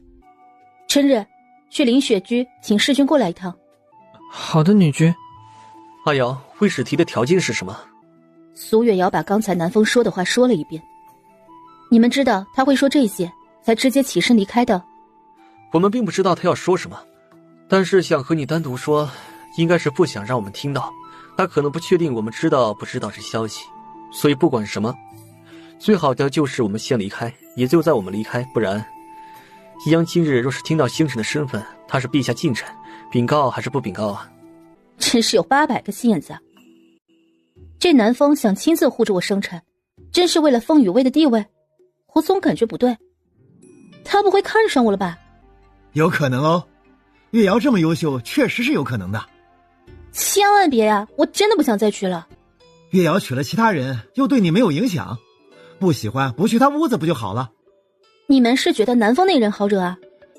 他是凤羽卫的人，又是陛下一派的，他不会对月瑶做出出格的事情。那刚刚还威胁了我，这还不出格？阿瑶不想娶就不娶，如今的你是诰命在身，还有身月，决定权在你手里。我先确定些事情再说。他这次要硬气起来，这些炸弹的人物都离他远去吧。一阳，如果此时暴露了星辰的身份，对你影响大吗？不大，不管星辰是什么身份，中间的关键是你。陛下虽说有些忌惮星辰的江湖势力，但是如果他确定你绝对不会做出危害凤鸾国的事情，陛下也会通过你稳定这股势力。月瑶，明白了吗？一阳的意思是，我要是完全投靠陛下，陛下还要再利用我牵制星辰？如此，陛下也太膈应人了吧。这时星辰进了屋子。七主不用管，最近凤都的这处分阁出了事情，如今里面留的都是正常人，和嗜杀阁一点关系都没有。这个人的证词对我没有任何影响。七主刚刚是担心我暴露，我会有危险，才答应凤羽卫要求的。我确实不希望你的身份突然暴露出去，而且中间还牵扯了崔家。那七主就放心，我说过，七主可以肆一些，我的身份没有我的授意，凤羽卫不会查出什么来。这些人证什么的，说明不了什么。哦，七主，你还没有回答我刚刚的问题，你是担心我吗？我才没有呢。是吗？我怎么不相信？你星辰想来是阿瑶担心你的，是吗？是可以吧。凤羽卫卫使南风是女皇暗卫营今年考核第1出来的，他的轻功探查能力是最强的，但是背景有些问题。他的家族当年是受谢家和萧家诬陷，陛下下旨抄家流放的。他的母亲当时不愿入女楼，直接自刎。他的父亲一脉的3族内都被流放了。当年整个封家所有男丁都被流放，南风的男姓是他母亲的姓氏，是他父亲家仆的孩子顶替了南风，南风才没有被流放。但是他怎么进了陛下的暗卫营，嗜杀阁查不出来。什么？这消息属实吗？嗜杀阁的消息不会错。南风是找谢萧两家报仇的，不会迁怒陛下吧？不是陛下下旨的吗？嗜杀阁在处理谢家和萧家的时候很是顺利，查出来是南风在背后推波助澜，只是动作很隐蔽。萧家已经落败，这几10年间并没有出色的人才，所以萧家如今除了周老夫子，已经彻底被其他世家排外了。谢家不同，如今兵权占了很多，女皇当初又偏爱谢策军，所以谢氏的地位一直很稳。这次他想护住妻主的胎，让你平安生产，确实想让他的地位稳固。谢家短时间是败不了，兵权是最大的问题。凤鸾国西边的兵权之前都在封家手里，这20多年几乎都被谢家收拢了。我不想牵扯到这里去，南风这边我能不能拒绝？当然可以。那就好，我还挺好奇，当年谢家和萧家为何诬陷南风的家族？当初的封家也是武将之家，手握兵权，而南风的母亲是当时出了名的才女。在一次意外中，南父救了南母，南母之后愿意下嫁给南父，南母又为了南父不愿多娶郎君。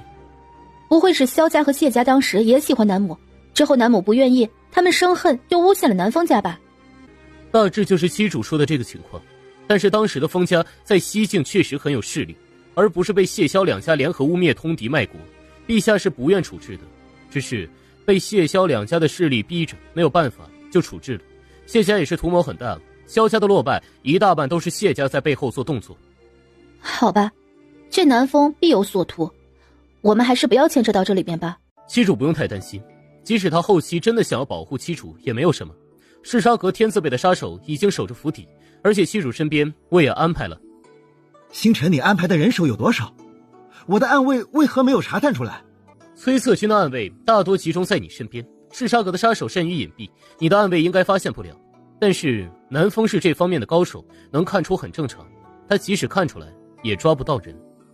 崔阳再次郁闷了，他的暗卫在凤都也是很强的，到了星辰这里，连他的人手都没有发现。杀手果然还是杀手，他发现只要面对星辰，他都很受打击。好在他还给苏月瑶带来了诰命，不然他都觉得没有什么存在感。崔策军的暗卫可以拔出来2-3个，明面上陪着七主。春日和春霜的战斗力确实有些低。春日他们我用惯了，不用特意换，如果出门的情况下再安排其他人吧。七主如果习惯春日在身边伺候，他们的武功我安排人指点一下可好？你的人不都是杀手吗？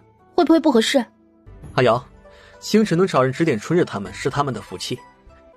我能不能问问他们？阿瑶对春日他们真好。月瑶对下人这么好的吗？我就是对跟着我的下人这么好。芊芊，这可是你的人呢。我的人才更需要保护得住你。七主放心，我的人不会伤了他们，而且能护主的奴才留着才有用。时间多久啊？20天左右吧。这么长时间啊？春日不是还要管理府上的事情？这方面由春雨打理吧。那好吧。还有事情吗？我想回去躺会儿。月瑶，明日早起我们要先去给陛下谢恩，之后回崔家一趟。还要进宫啊？阿瑶，陛下今日下旨册封的诰命是要进宫谢恩的。我知道了，那明日进宫一趟吧。自从上次大皇子在宫里那一遭，他对皇宫一点都不喜，如今连女皇都不想看见。月瑶，虽说我身边都是暗卫，但很少在人前出现的，但是在伺候女子上，他们也是经过学习的。暗卫还学这个呀？他们不是练好武功保护主子吗？是啊，保护女子方面他们也是要学的。真是全才啊。月瑶，这些天你身边不能没有人，要不你选几个人在身边先伺候着。我自己一个人也挺好的，不用了吧？朝廷法规，女子身边不能没有人伺候的。月瑶，这10位是今天保护我的，你从这里面挑吧。要是不满意，明日还有10人可以选。第1位是青羽，是他们的首领，武功各方面都不错的。第2位是青影，你今日见过的。那第3位是青染，第4位是青山，第5位是……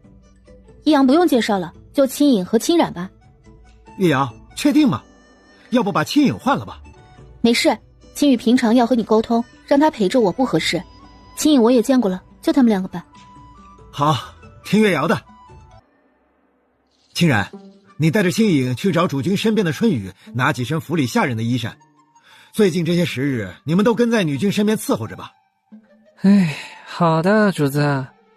主子是贴身伺候吗？以后叫我策君。还有，伺候女君时听女君吩咐。主子，那要是女君做的不对，怎么办？哼，好的，策君，奴这就带青影下去。青染看着自家主子慢慢要变青的脸，立马拉住了青影，行了个礼，退了出去。青染，你别拉住我还没问完呢。他的脑门有点突突的，觉得青影伺候月瑶怕是要出事儿。苏月瑶看到这场景，笑出了声。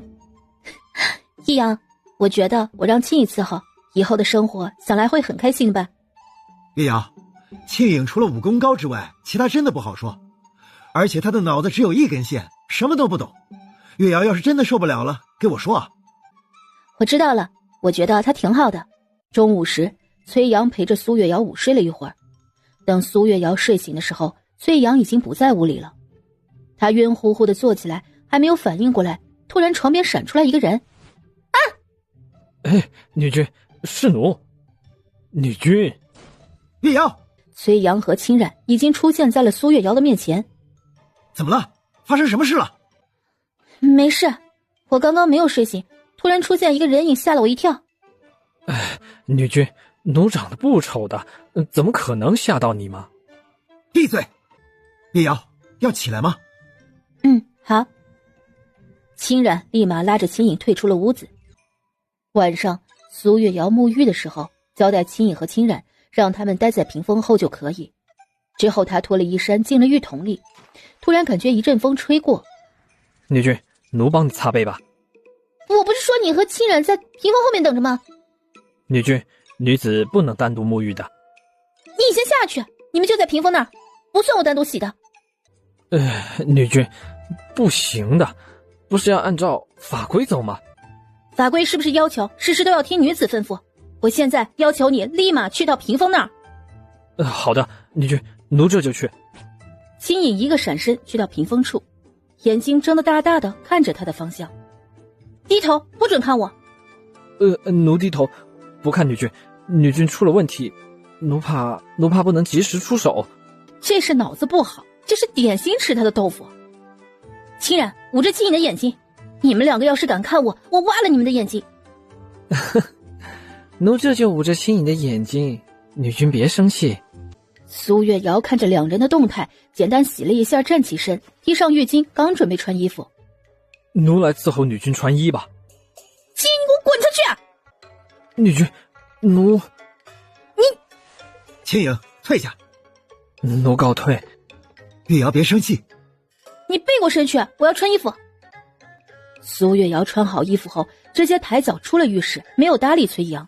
两人用过早膳，就出发往宫里去了。刚到御花园门口的时候，就有内官走到了两人面前。副统领，夫人，今日是君后举办的赏荷宴，君后让奴特意来请两位大人。本统领要带夫人给陛下谢恩，就不过去了。副统领，陛下稍后处理好朝政也是要过来的，君后让两位务必赏光。我们见过陛下后，自会去往宴会，请内官不要阻拦。是，夫人。两人走远后，月瑶，今日君后特意派人守着邀请你，想来是有打算了。君后举办的赏荷宴，怎么没有听到一点的消息？这是提前在选秀前挑选出世家各个出色的男子，等到选秀那天，陛下会直接钦点一部分。那关我什么事情？都是未婚的，我们都已经成婚了。月瑶，你是不是忘了？你如今可是凤都男子很想嫁的女子呀。这在宫里，这些世家公子还能做出什么事情来？我们小心点吧，等我们见过陛下后，直接想法出宫。好，就按照月瑶说的办。禁军暗处有一队会一直保护月瑶的，我们这一次只要不大意，不会出事的。希望如此吧。到了御书房，臣叩见陛下。叩见陛下。两人同时行礼。平身。陛下，臣特来谢恩。易阳也是朕看着长大的，以后你好生对他。朕问你，如今女子稀少，有孕女子逐年降低，最近1月已经有3、4个府城出现男子动荡，你可有解决办法？大臣们提出的意见就是鼓励女子多夫，有之前的女子18之前必须娶3夫，改为娶6夫等等的，朕觉得并不实用。陛下，如今女子都是多夫，很少有女子没有达到要求，那就证明这个要求并没有什么用。陛下，臣有个想法，不知道能不能说。说。陛下，女子想要怀上孩子都是吃的助孕果，但是如今吃助孕果的效果也是明显在下降，那女子没有孕之前，是不是应该先调理好身子呢？那要如何做？陛下可以下旨，凡家中有女子的都要去衙门由大夫把脉调理身子，如果女子身子健康，可以让大夫开一些温和滋补的药方喝一些。苏月瑶，你可知药材方面是凤鸾国最缺少的？陛下，我们凤鸾国多山，几乎每个府城都挨着山峰，为何还缺少药材？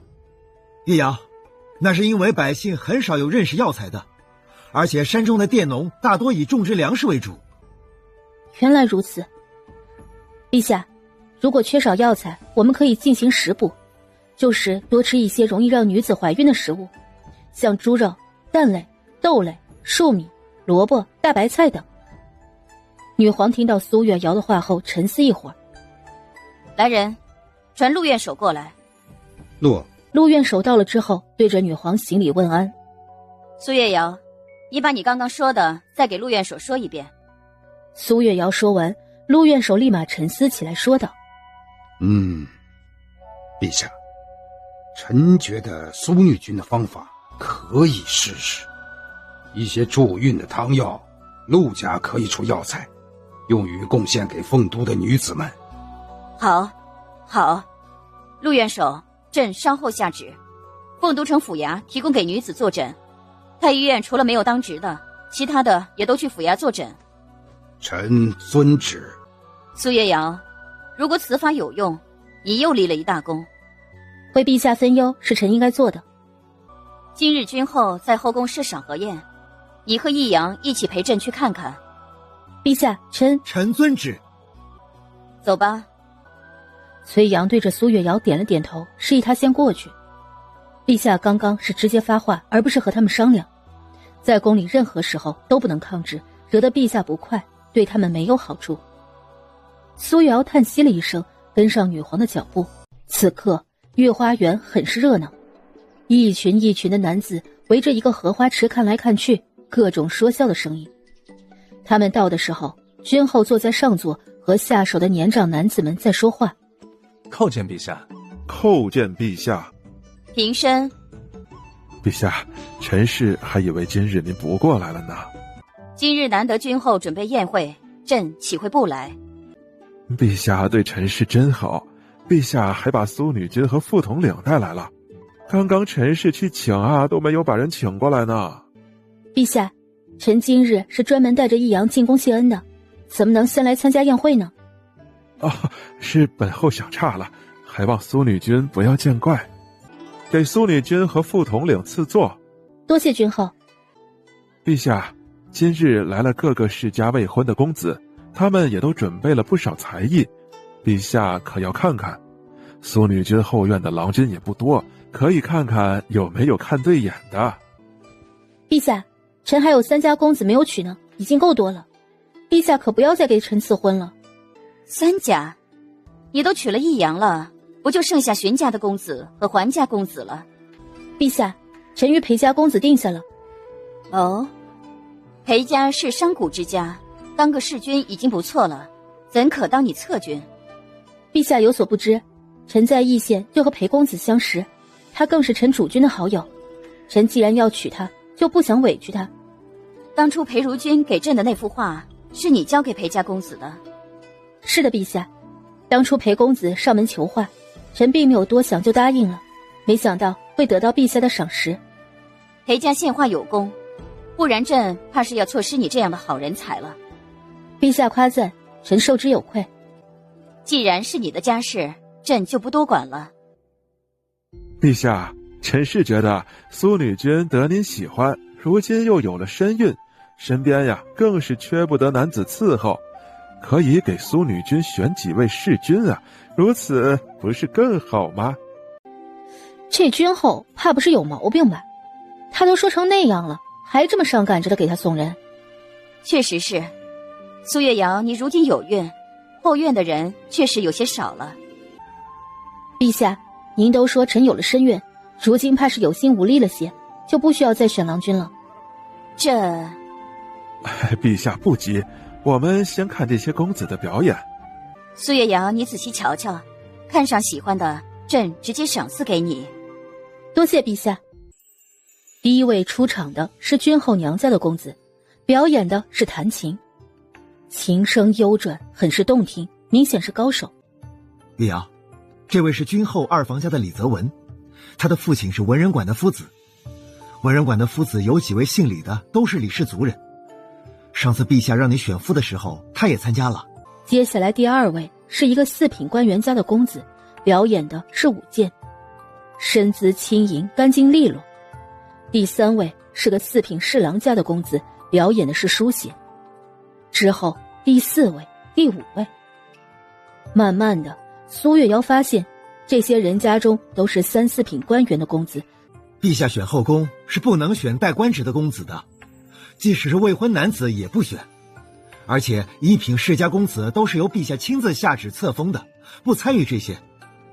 这些4、5品家的公子，一方面是陛下选择，另一方面陛下还可以赐婚给各家族的女子们。怪不得君后刚刚说选成世君让他带回去，原来是家族不显。他刚刚还以为君后怎么敢把大世家公子赐给他当做世君带回去，不怕得罪人吗？原来他们都是有成算的。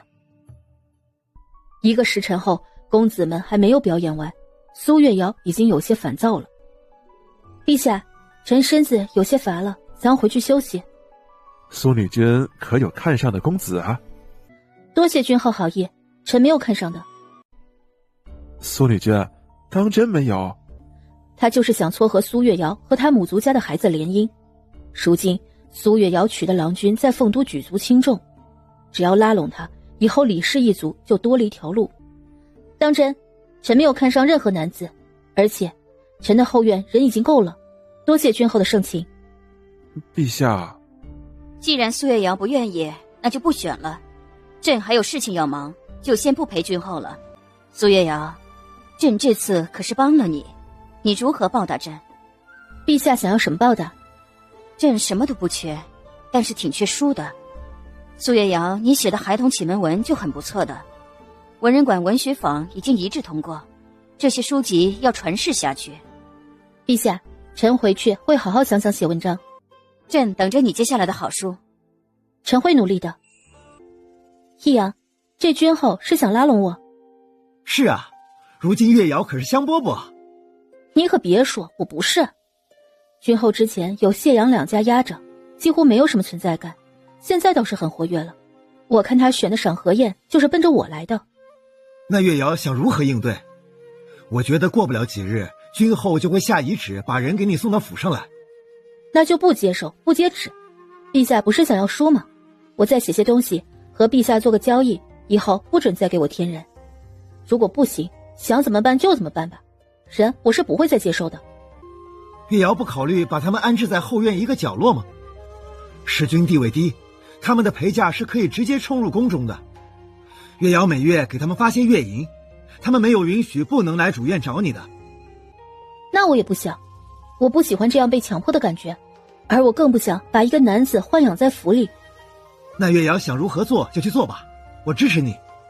娶夫本身决定权在女子的手上，我只要不愿意，他们也无法。只要不是陛下下旨赐婚，还能抵抗一二。要是陛下赐婚，等我生下这胎，我会辞官，直接离开凤都的。月瑶，如果真的到那一天，我跟着你离开。易阳，我确实不想再委屈自己。女皇如今疑心很重，她从头都没有信任我，她心里其实怕我的势力会更大，成为新的谢杨两家，所以她赐婚对象都是她的派系。她大概觉得你们不会背叛她，毕竟崔家、桓家可是一直在支持皇权。所以易阳，如果真的到那一天，为了你们崔家，我可以和你和……月瑶，我不会放弃你，我只想和你在一起。崔家即使没有我，也可以从旁支过继新的人选。他们有多的选择，而我只有你。他没有想到崔阳会愿意跟着他，他觉得崔阳这样的人物应该是保家卫国、誓死护着女皇的。月瑶不相信我吗？我说过此生绝不背叛你。我知你的心意，你答应陛下书籍的事情，是因为你心中所想，这天下以后人人都能读书认字。你没有像其他世家一样把好的书籍藏起来，只让自己的后代学习。你给我们写兵书，是想凤鸾国不被欺负，让百姓免于战火。我认识月瑶时间不长，但月瑶是我此生见过心肠最软、最善心的人，所以我愿意跟随这样的你，只是你而已，无关你的身份背景。易阳，我其实并没有那么好，我很懒的，几乎大部分时间都在偷懒中。我们刚成婚，你就觉得我哪儿都好？哎，我看到的月瑶就是如此好。月瑶，你不用妄自菲薄。这轮到苏月瑶不知道说什么了，这崔阳不会是恋爱脑吧？两人到了苏府后，杨千寻已经准备好去崔府的礼物。苏月瑶和崔阳下了马车，简单说了一下宫里发生的事情，就又上了马车往崔府去。易阳，哪有回门到50了还没有到男方家的？我已经提前派人去通知父亲了。今日宫中留我们参加宴会，父亲是知道的，其他都是崔家的旁支，月瑶不用担心。那就好。两人到了崔府，直接去了会客厅，先是对着他的父亲行了一礼。父亲。父亲。不用多礼，先坐下吧。这是我的妻主，未来的崔家主母苏月瑶。不是啊，易阳啊，你和苏女君还没生下孩子，现在就说这话，是不是有点太早了？二叔，陛下已经下旨了，我和妻主生下的孩子会继承崔家，姓氏也是崔家姓氏，所以二叔是质疑陛下的旨意了。如今呢，这女子的有孕率低，苏女君这胎生下后，也不能保证以后如何呀。你的意思是在诅咒本夫人以后生不下孩子了？我没这么说啊。二叔，父亲也答应了，陛下也下旨了，还是你们想要我母亲其他孩子来继承崔家？易阳，别生气，你二叔就是担心了些，没有其他意思。今日是月瑶第一次回到崔家，她本身也是有官职的，她当得起崔家的主母。你们要是不满，就找陛下去。用过午膳，崔父和崔阳要去书房说话，苏月瑶就去了崔阳之前住的院子。女君，公子之前大部分时间都是住在禁卫军府或者凤都郊外的营地中，这里住的时间不多。你们公子在府里时会做什么？公子喜欢去练武场练武，或者待在书房中看书，其他没有做什么了。女君，府里有跑马场，还有练射箭的地方，木桩都有的。你能带我去看看吗？可以的，女君，请您跟奴来。这匹马好好看，我能摸摸吗？女君，踏云她怀孕之后只让公子近身，女君还是不要靠近她。那好吧，她的名字很好听。她的名字是公子小时候6岁时起的。你们公子小时候就这么有才华了吗？是的，女君，公子小时候好学好动，家主特意选的这匹马让公子学习马术。苏月瑶回到府里的时候，已经到用晚膳的时间。苏月瑶和崔阳直接去到膳食厅。易阳提前派来通知我们，你们一会儿回来用膳呢。苏月瑶没有想到崔阳会提前安排好，真的好细心啊，让他一点后顾之忧都没有。那我们开动吧，今日折腾了一天了。用过膳后，阿瑶，君后想要你娶李氏的公子，你打算如何呀？我不打算娶，而且君后我不太喜欢，这种上来就强迫的行为我很反感。芊芊，你不用安排院子之类的。妻主不想娶就不娶。阿瑶想好就行，等你把荀公子和桓公子娶回来，咱们就安心的在家养胎。我也是这么想的，如今有你们了，我很知足。还有那个南风，也先不管。星辰，药老能不能研究出来一种药物，把我的脉象变成单胎啊？妻主，我之前就问过药老，没有的。双生胎本身在凤王国就不多见，而且很多年都没有出现过一胎生下2个女孩的。我觉得我的肚子里应该会有1个女孩吧，2个女孩我还真的没有想过。现在生育率这么低，我期待的是1男1女呢。阿瑶，要是全是男孩，你会不会难过呀？当然不会，男孩也是我的孩子，我会好好疼爱他的。我想要我的肚子里有个女孩，是因为今日陛下问我如何解决女子有孕率低的问题。朝廷大臣都是要求加大女子娶夫，我有点担心，到时候陛下下旨要求女子娶多少男子之类的旨意，那个时候就被动了。之后苏月瑶把她给陛下的建议说了出来。妻主，你说的这个方法说不定会有效果。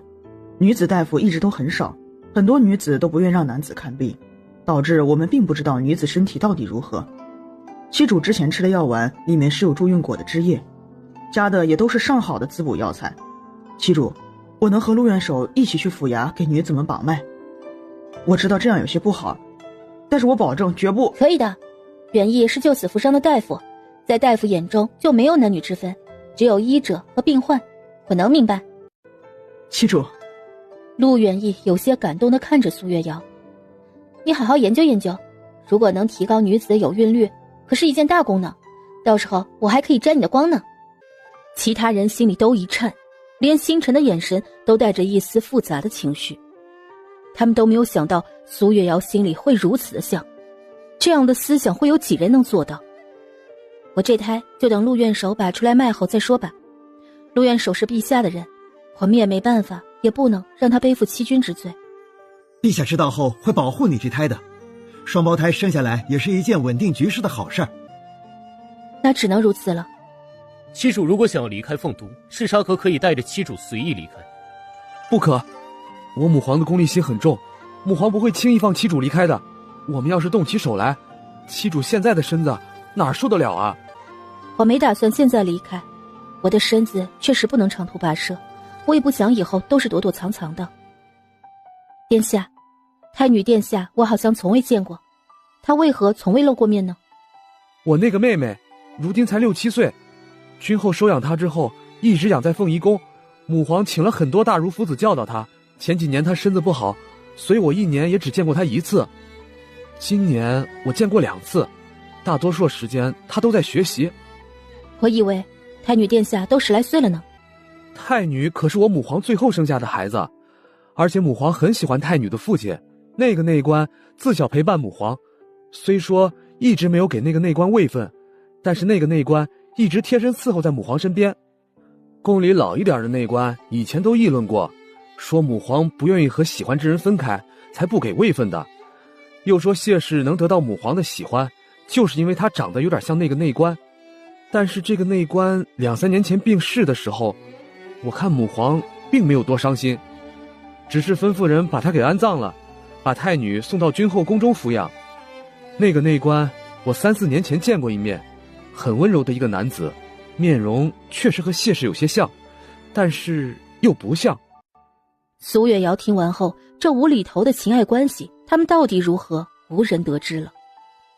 他之前还想，如果太女10来岁，他可以试试看看太女品行如何。6、7岁的小孩子，等到她变成女皇，应该还要好多年。算了，不想了，以后的事情以后再安排。转眼到了取寻浩轩的时候，苏月瑶看着站着一排堵门的男子，心想好在他提前准备了。苏女君，想要过门，可是要过关的哦。见过各位公子，今日我给各位公子准备了一些礼物，望各位放在下一马。这里面是七路书肆最新热卖的《三字经》《弟子规》《千字文》，最主要的是《论语》这本书前几日陛下才看过，七路书肆并未开始售卖。苏女君，你说的可是真的？这里面有《论语》？苏女君，《千字文》确定在里面是吗？苏女君，在下退出，这可以给我1份吗？凤鸾国对书籍有着严格的保护，书肆贩卖的书籍都是有特定的文印，如果书籍上没有，自己抄录的也属偷盗书籍，被人举报是要被抓的。苏月瑶写的这几本书如今是卖的最好的，而且他并没有授权其他书肆贩卖，所以书每日限量出售，他们很难买到。今日他们能得到全套的，这和堵门相比，他们选择前者。苏女君就是这么花言巧语的把浩轩诓骗走的？当然不是，我对浩轩可是真心的。再说当初他还是我的救命恩人，我可不会诓骗他的。我就说苏女君在陛下面前选浩轩呢，原来是救命之恩以身相许了呀。是啊，这不是浩轩相许了吗？那苏女君，我可是听说你娶崔副统领的时候当众承诺嫁妆让副统领自己打理的，那我们浩轩呢？我对我后院的郎君都是一视同仁，浩轩的嫁妆当然在他手里。苏女君如此有诚意，我就不为难你了。多谢各位成全。浩轩，你喜欢吃什么？派人去给厨房说一声。我如果没有事情，大部分都是和主君他们一起在膳食厅用膳的。如果比较忙，也可以在自己的院子里用膳。七主，我也很喜欢吃辣的菜。前年游历，我去过益州府，那里的人家家户户都是吃辣的菜。我知道好几道辣的菜肴，七主可有空和我一起尝尝？可以啊。益州府离咱们这里远吗？有些远，坐马车过去要10来天左右。等以后有机会去看看。到时候我陪七主去。府里的厨子做的菜还行，你要是不满意，可以在你院子里开个小厨房。目前还不用，文人馆只给我5天假期，之后还是要住文人馆的，但是可以每周6日休息1天。好吧，文人馆对男子要求确实要严很多。之后2人用了午膳，苏月瑶就瘫坐在了椅子上。啊，好累啊！七主很累吗？那沐浴就由浩轩代劳了吧？你等等，现在还早，我们去散散步。七主，我有些等不及想和你洞房的呢。苏月瑶的脸红得如同熟透的苹果，她的心跳加速，呼吸也变得急促起来。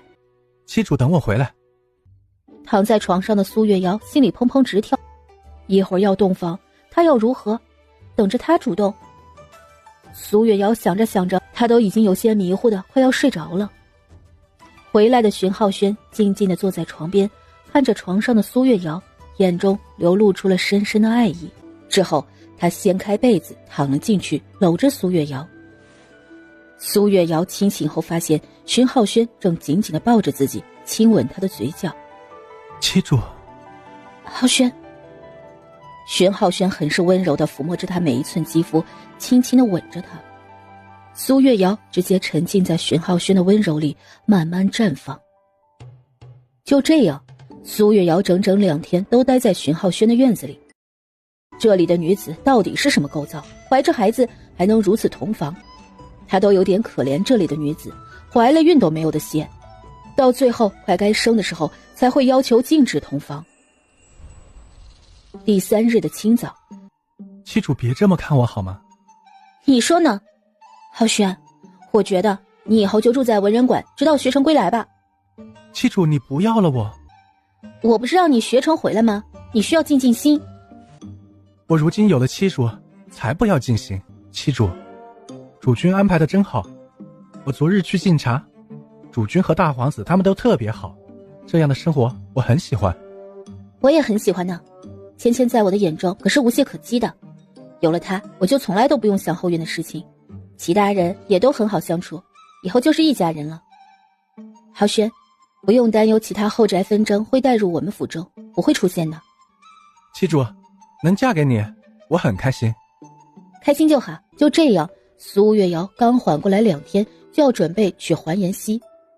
之前她娶其他郎君都提前拜访过，所以环家要是不去，就觉得有些不合适了。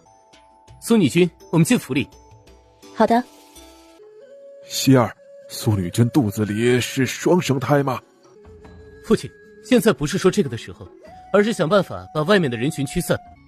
苏月瑶此时脑子在想，陆院守最近并没有过来把脉，他的府邸除了一直跟着他的春日他们知道，其他院子的下人都是不知的，而且这些下人里已经被排查过了。那这消息是怎么传出来的？对了，凤羽卫南风知道，但他应该不会说出去。问题到底出现在哪里？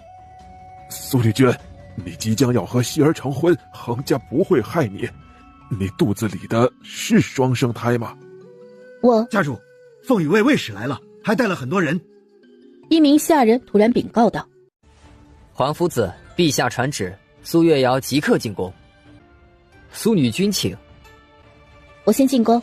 桓公子，麻烦你去一趟我府邸，告知我主君一声。苏女君。卫使大人来得真快呀！要是让他查出来是南风散布的消息，他都想弄死他了。他一直想要等陆院守把出脉后进宫和女皇商量，瞒着他双生胎的事情。这下好了，整个凤都都知道了，他以后还有安生日子吗？苏女君觉得消息是我透露出去的？排除不知道的，我府上的下人之前已经排查过了，我的郎君们是更加不会说出去。苏女君，我能保证消息不是凤羽卫传出去的，我只是想借助苏女君，让凤羽卫地位更稳，从未有过害苏女君之心。那这消息怎么传出来的？凤羽卫还在查，我只是第一时间知道消息就去了桓府。陛下如今已经把太医院的所有御医都招到御书房，你这胎应当是瞒不住了。瞒不住就不瞒，陛下迟早是要知道的。而且我从来都没有打算欺君。苏女君想要的3个多月的安生日子，怕是没有了。我怎么听卫使语气有种幸灾乐祸的感觉呢？还有，我不打算让卫使保护我。要让苏女君失望了。之前如果消息没有传开，你不提陛下会安排其他人保护，如今陛下暗处要安排人，明处就只能用凤羽卫和禁军的。苏女君，我好像没得罪您吧？我怎么感觉您对我有些恶意？一个曾经威胁过你的人，你会喜欢吗？喜欢不喜欢不知道，但是当初苏女君见我第一面的时候，我就能感觉苏女君带着一丝不喜。凤羽卫的存在威胁了很多男子，保障了很多女子的生活，女子都很喜欢，但是苏女君为何和其他人不同呢？我没有讨厌你，只是总感觉你不是一个好人而已。再说了，你又不是银子，女子喜欢你是因为你能帮他们约束自己的郎君，甚至他们可以利用你折入他们，这些我都不需要。南风听到这话笑了出来，他确实不是一个好人，这还是第一次有人如此说出来。他一进去就发现屋里有一圈的人都看向他，好多人呢。苏月瑶顶着众人的视线走到中间的位置，想要弯腰给女皇行礼，女皇立马打断：不用多礼，苏月瑶，你肚子里是双生胎，不同父。回陛下，臣不能确定，但是臣有深院后，主君和侍君同时都出现了干呕恶心的症状，他们只是最近才有所缓解。给苏月瑶赐座。陆院守，你们去给苏月瑶把脉。遵旨。陆院守立马上前开始把脉。院守先别说，其他人去把脉。接下来的半个时辰，所有的御医都给苏月瑶把了脉。苏月瑶的脉象确定了吗？陛下，苏女君的脉象确实是双生胎。之前苏女君脉象较弱，一会儿强一会儿弱，如今确实是有2胎的脉象。而且臣觉得苏女君肚子里的孩子有可能是一男一女。女皇听到脸色带着喜色。这时候在女子有孕极低的情况下，苏月瑶怀了双生胎确实是能安定很多人。你们有其他想法吗？陛下，臣之前并没有给苏女君把过脉，所以不知道之前的脉象是如何的。但是臣把的脉象2胎都很平稳，臣觉得苏女君有可能是双女或者双男。陛下，臣觉得苏女君肚子里的是双男。陛下，臣觉得是双女。陛下，臣觉得是一女一男。苏月瑶静静地看着他们说她肚子里的孩子是女是男，有些无奈。这脉象还能把出来男女？这么说，能确认苏月瑶肚子里的是双胎？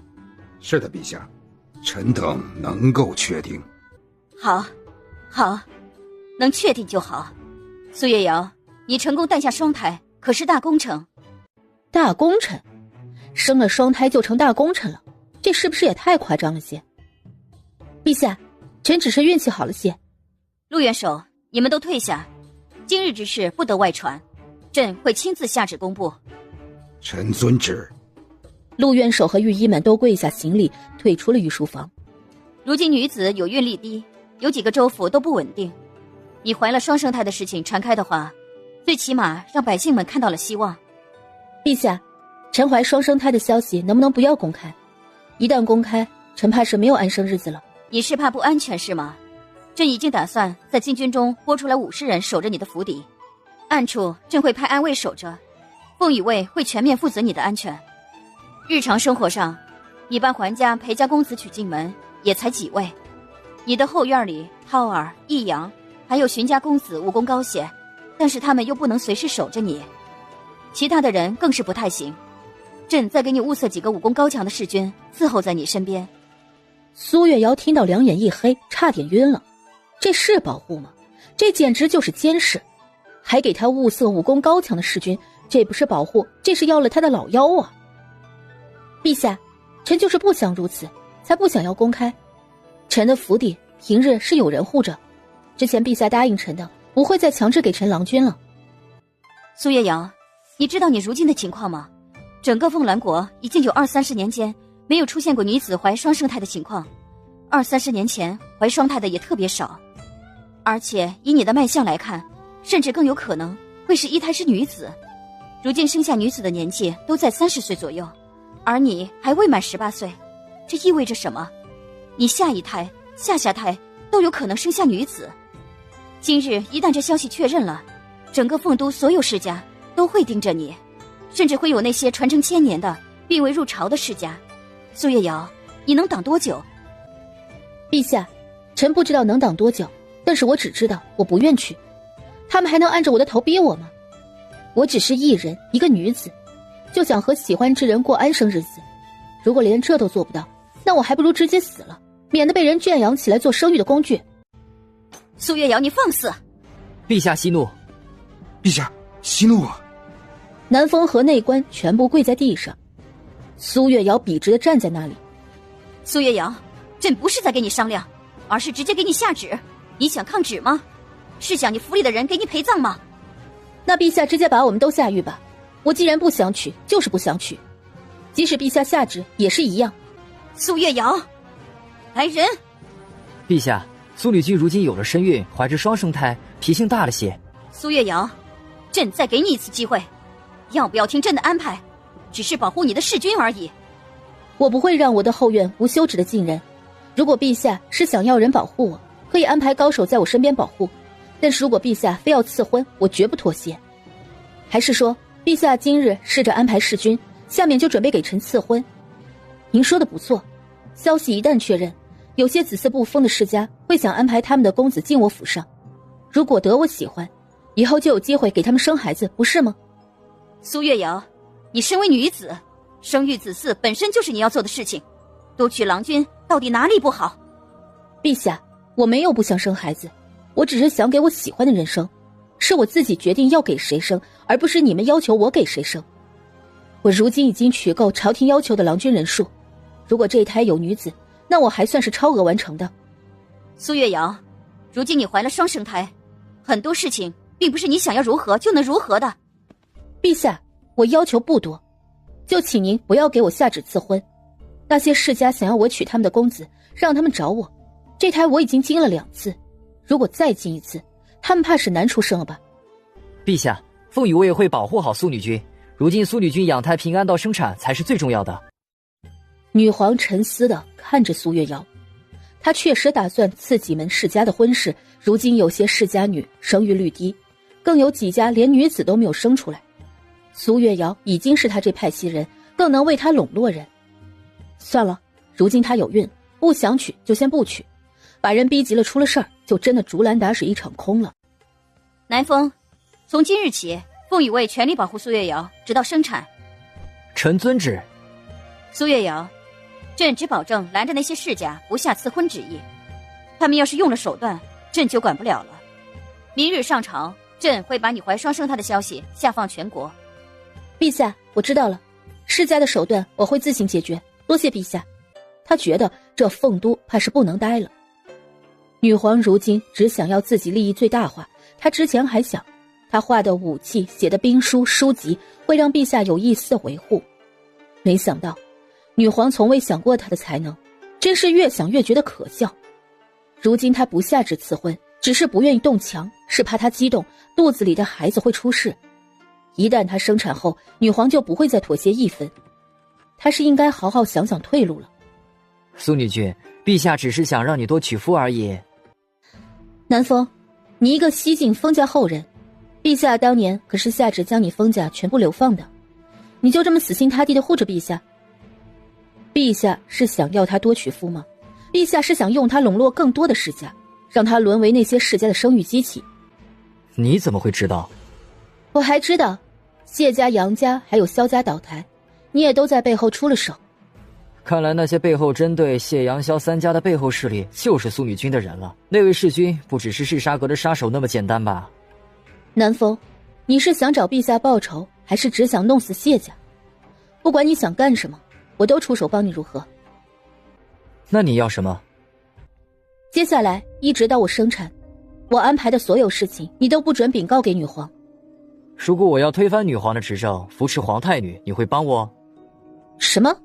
皇太女？你认识皇太女？皇太女的生父和我母族南家有些关联，如今的女皇自私自利，疑心很重。